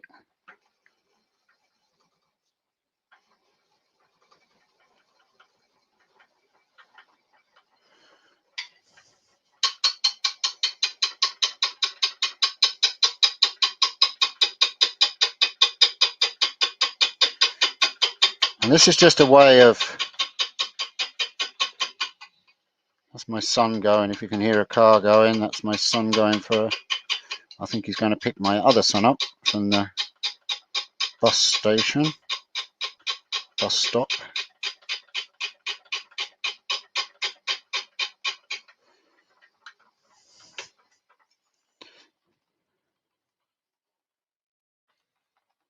Okay, cool. Right, so I'll move you guys over here, and we'll see, can we go at a different angle with the bowl gouge to clean this up.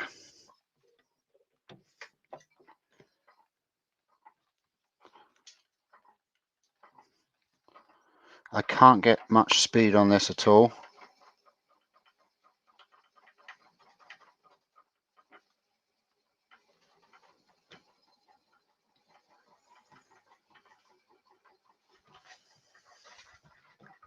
Oh, bear with, folks. My my computer has just told me that it needs charging because I haven't got it plugged in. So I could have lost you all there for a second. Thankfully, my computer told me it needed charging. Whew, that could have been embarrassing. Some of you might have been happy for the feed to finish.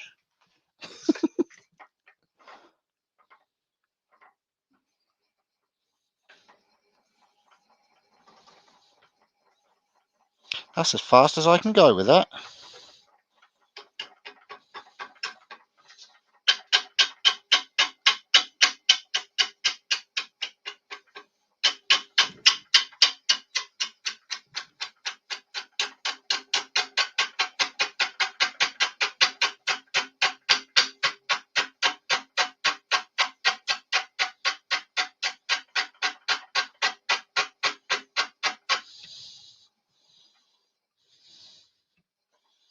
Alright, that's almost down to where I need to go.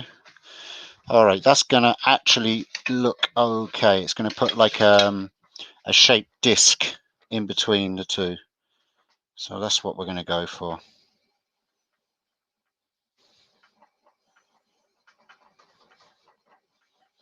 Very hard to picture what this is going to look like, you see, when you're changing shapes all the time.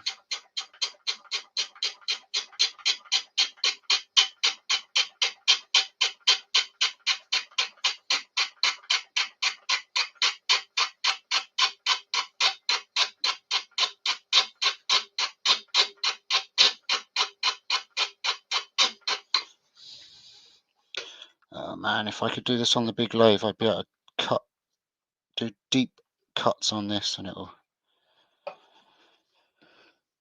get speed up, but I'm very restricted. At slow speeds like this, it's painstaking.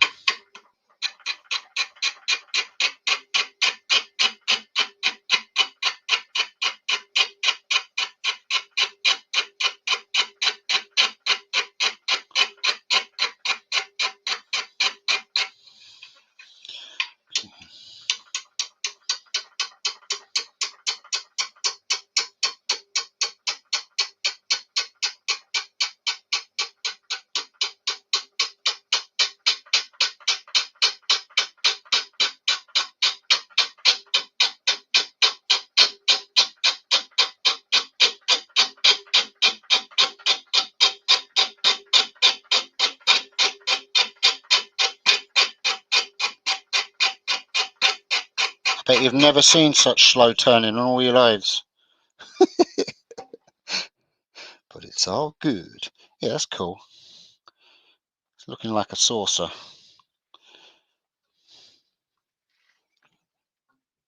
Now when I get into here, I'm going to have to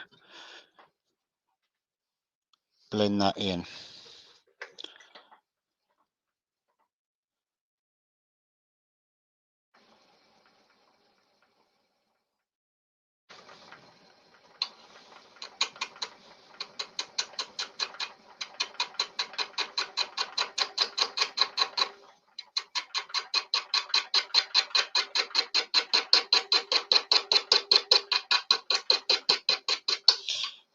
Really messes with your head because you have to look at a fixed point of where you're cutting.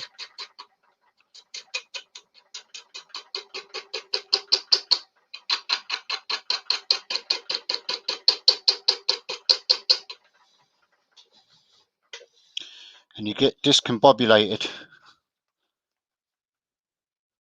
Barry says I haven't seen him turning. Part 2 in 3 weeks' time. No, we're getting there. We're getting there. I know it's slow, folks, but that's, you know, what it's learning the process of this, and you can only work to your limits of tools and environment, and I am very limited with the fact that my whole van shakes I suppose doing a live I should do smaller stuff, but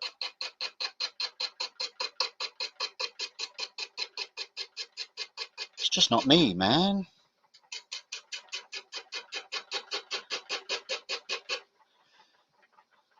So look at that. Ooh, come around here. Okay, that's cool. I'm actually not doing a bad job of it considering the speed.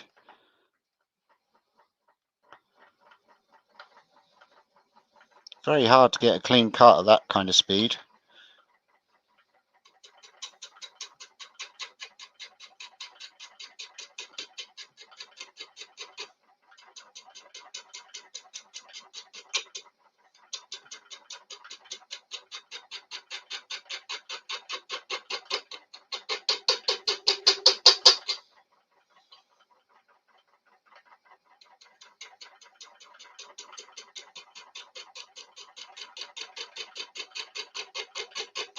Now I'm being cautious here because I'm trying to blend it in.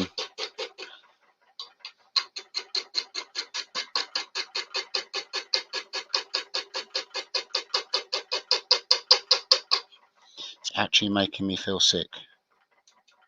Not gonna lie.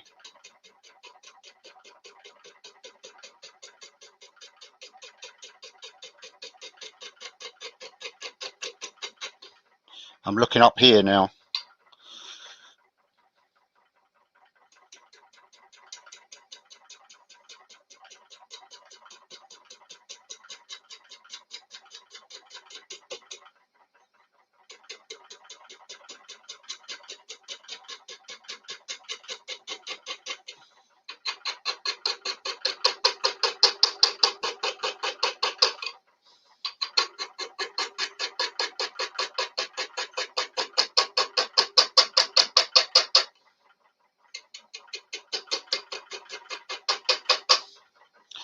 Alright, how's that look blendy wise?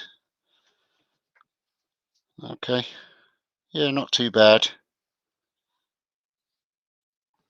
Get the rest with sandpaper, I think, and I can clean that disc up. I've just got to take one cut in the front face of that.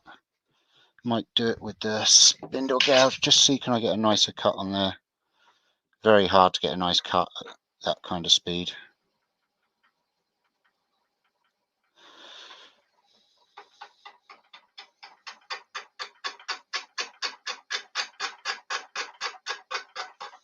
Nope, not possible.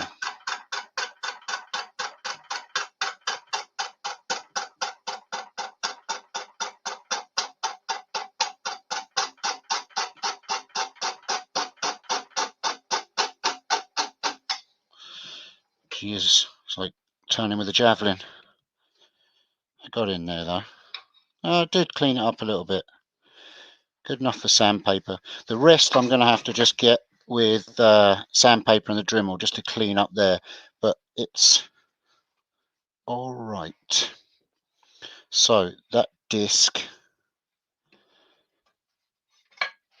will I clean up the front of it going into this one as well? Yep.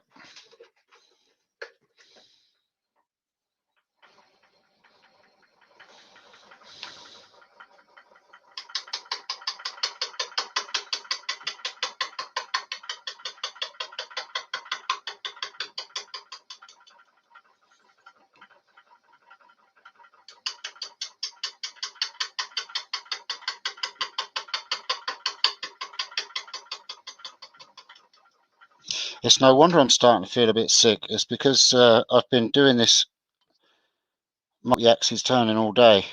I was doing the other piece earlier before the interview, and it's starting to make me feel a bit pukey now, I'm not going to lie. Concentrating on this. The joys.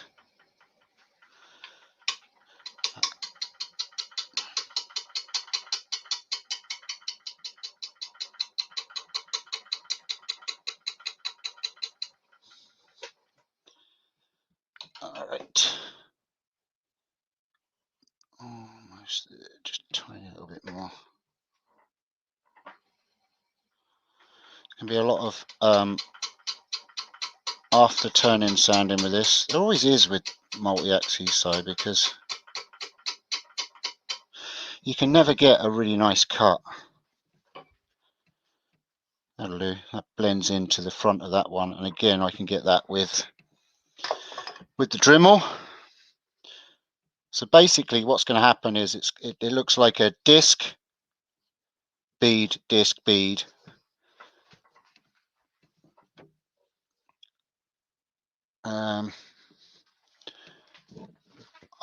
I've got a bit in the Dremel. I'll just clean it up so I can show you what it looks like. Sorry about the noise for a second, folks.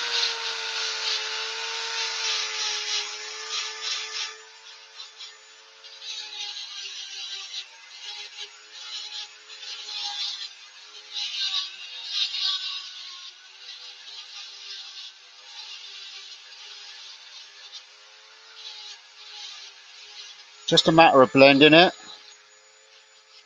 Just where I just couldn't get the tool in. At least if I show you this, it gives you a rough idea of where I'm heading with it.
Oh, I can get in there with the power sander then later on and sand any tear out that's on that end grain.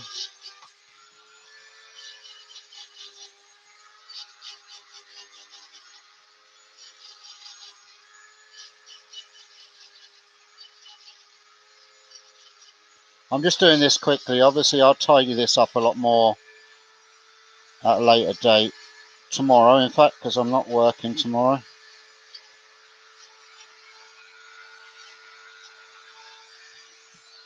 Give you an idea of kind of the disc idea that I'm talking about between the pebbles.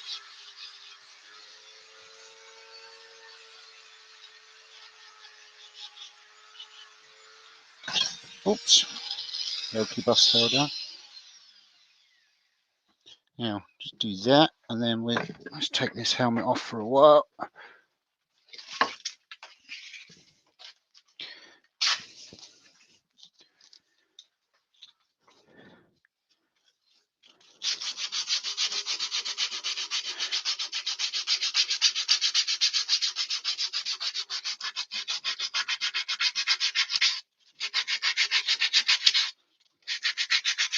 I'll get the rest of this with a power sander tomorrow.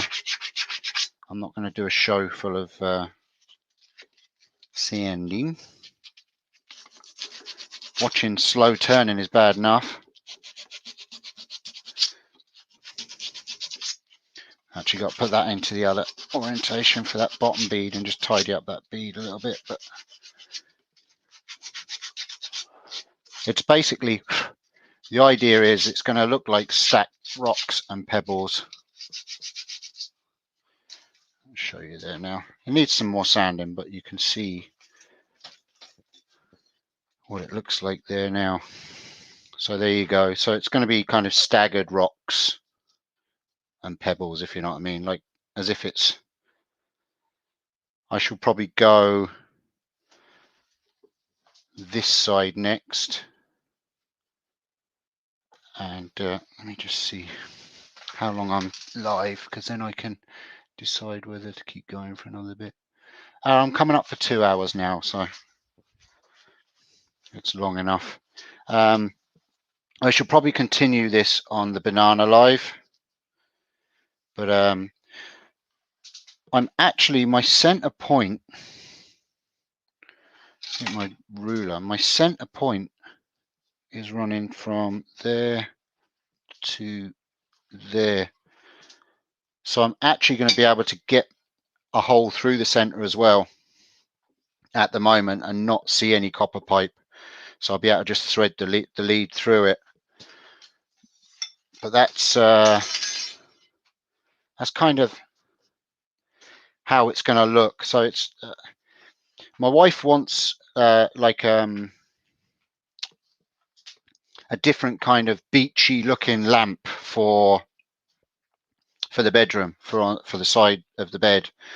And I just thought, since I started doing this off center stuff, I can sand all this up, and it just looks kind of like pebbles and stones stacked up on top of each other, and it's just a different idea. But you get the idea of how to do this. What I'll do is I'll just show you now. I'll place this in the same orientation that I had in the bottom bead, which will be there, and the center be that one, and it's hard to do it past the camera, and it was on center as well, this end, but it'll be in that orientation again, so this bead is straight.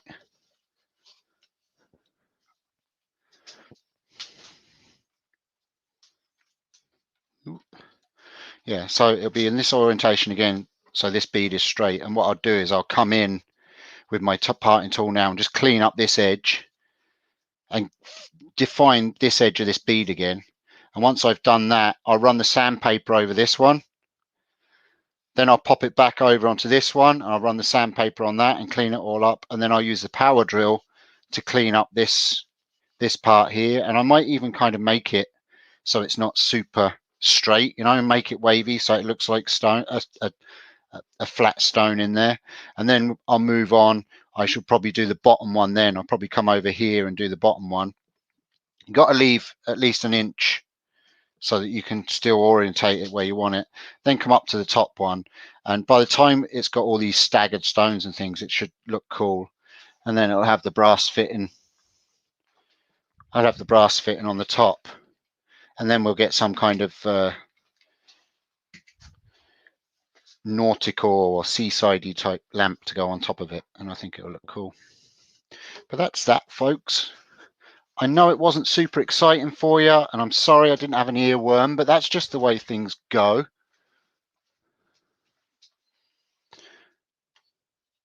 Saw one of my brothers today. He normally nice when he wants something. I'm sure I could go on Caribbean cruise with the money he owes me, with spending money. Ouch, Donna, that's not good.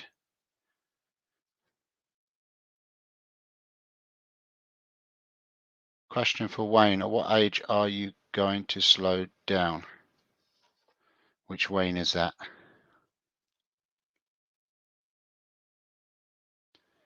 Is there a Wayne in the chat? Oh, Wayne, Radar Wayne, is it? I think Radar is Wayne.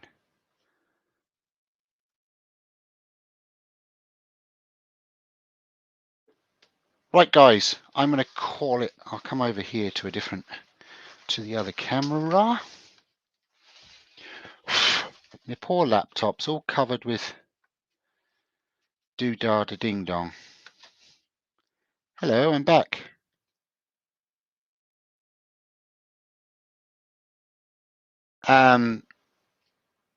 Steve, I've been practicing this kind of stuff and it gets complicated. Yeah, it does get really complicated. I mean, the smaller stuff I'm okay. I can get a bit of speed up. Like I say, this was one that I did today for those that weren't here this earlier on. I've done an emerging bottle with a barrel, with another barrel, with another barrel, and then a whiskey glass on top. and the glass is hollowed. Again, it needs a bit of sanding and finishing and refining, but that's the kind of fun you can have with this multi-axis stuff. And then the practice pieces I was doing yesterday, they were just old pine bed lats off of an old bed. So I, oh, jeez, threw you all away. Trod on the camera cable. So I did this one. So you can get all these kind of shapes and things. You can, that looks kind of cool when it's spinning. And then this one, crankshaft, as some people call it. But you can have a, and they were 2.5 inches wide by 1 inch deep, so they're just like a bed lat, and you can put that on and have fun with that. It's just I'm really enjoying it, and I'm reading through Barbara's book, and I'm kind of getting to know it. It gets confusing, especially on bigger pieces like this, because the wider you go, the more wood you have to mess about with and get rid of and kind of orientate it and that. So it's but yeah, it should get there eventually. Thanks, Steve. My eyes are a bit wobbly now. Yeah, how do you think I feel, Helen?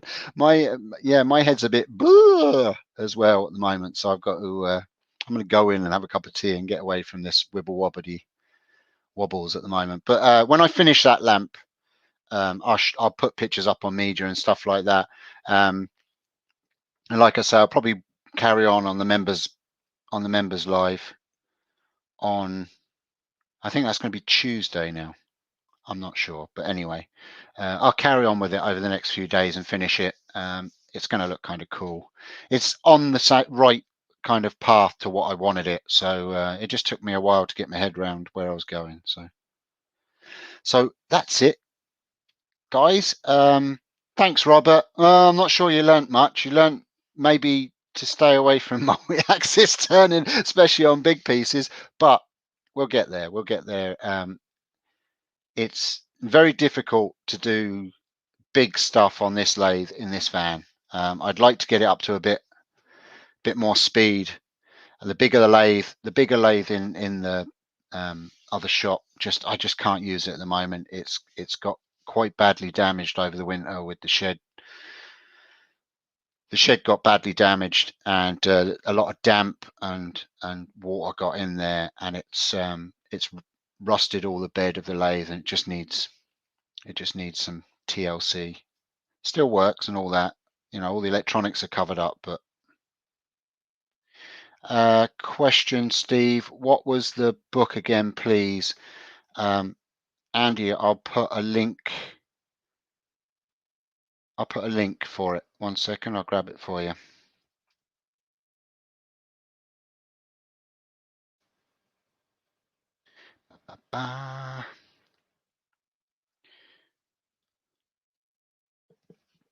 It's on Amazon.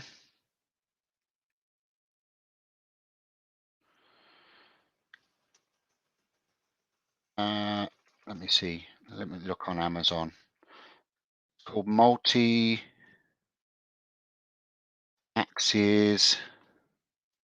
Spindle Turning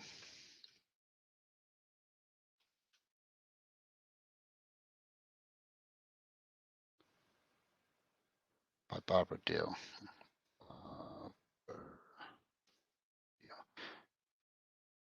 Actually called Multi-Axis Spindle Turning, the Systematic Explanation, but that's a mouthful. Trying to find an Amazon link for you.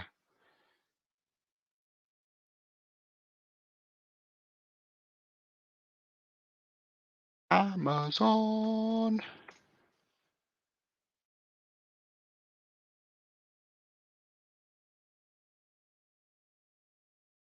Depending on where you are as well, you can also order one from Barbara. She can send a signed copy to you if you're in the States.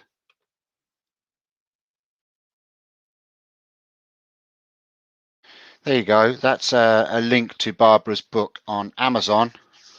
I think that's it anyway. That's the book anyway. That will get you to see what the book looks like, and you can search on in other places as well. So depending on where you live, if you're in the States, Barbara can actually send a signed copy to you. If you just get in touch with her, you can pay her and she'll send it to you. Hello, Wood Turning Alvaro. How are you? I'm just finishing up now. Sorry, we've been doing some multi-axis turning. I'll show you quickly how far we got. It's not complete. It's a lamp we're working on, but it's kind of the off-center pebble. Look, oh, camera's not working for some reason. Okay. But anyway, that's the fixed picture of what it looks like, but I can't get it to move because the camera's frozen. But that's what we're working on at the moment. It's going to be a lamp, kind of a beach type lamp.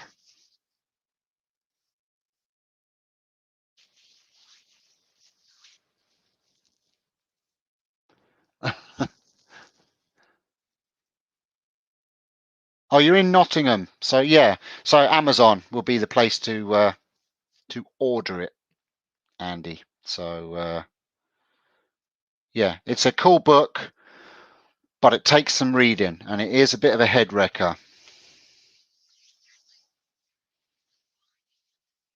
Hi, Leona. Hope you're feeling better. How's the head now? No problem. I knew you was sick, so it's okay. So I'm just packing up now, Leona. I've got it to a couple of pebbles in. Takes a lot of work. I can't. It's slow process on this lathe because I'm in the van and the van shakes and all that, as people have noticed. But we'll get there, and it will take a bit of time. But I will finish it. And for those that have just joined, I shall show you this one. This is an emerging whiskey bottle. Leona hasn't seen this. Emerging whiskey bottle and whiskey barrels, 3 whiskey barrels, and then a little whiskey glass at the top. And the glass is hollowed at the top. Again, needs a bit of sanding. That's a bit rough up there, needs cleaning, but some hand sanding. But that's the kind of stuff you can do with multi-axis turning. But I kind of like that. It was my take on the emerging bottle. I've seen a few people doing emerging bottles and emerging goblets and things like that recently, so I just thought I'd have a go at doing an emerging bottle and stuff. So that's it, guys. I'm going to head off. Thank you very much. I shall see you all again very soon. Leona, feel better soon. And I'll chat to you anyway. I'll give you a ring or whatever and see how you are. All right, guys. Till then, what are we? We are forking bananas, a lot of us. And I shall see you next time. Bye. Thanks, everyone.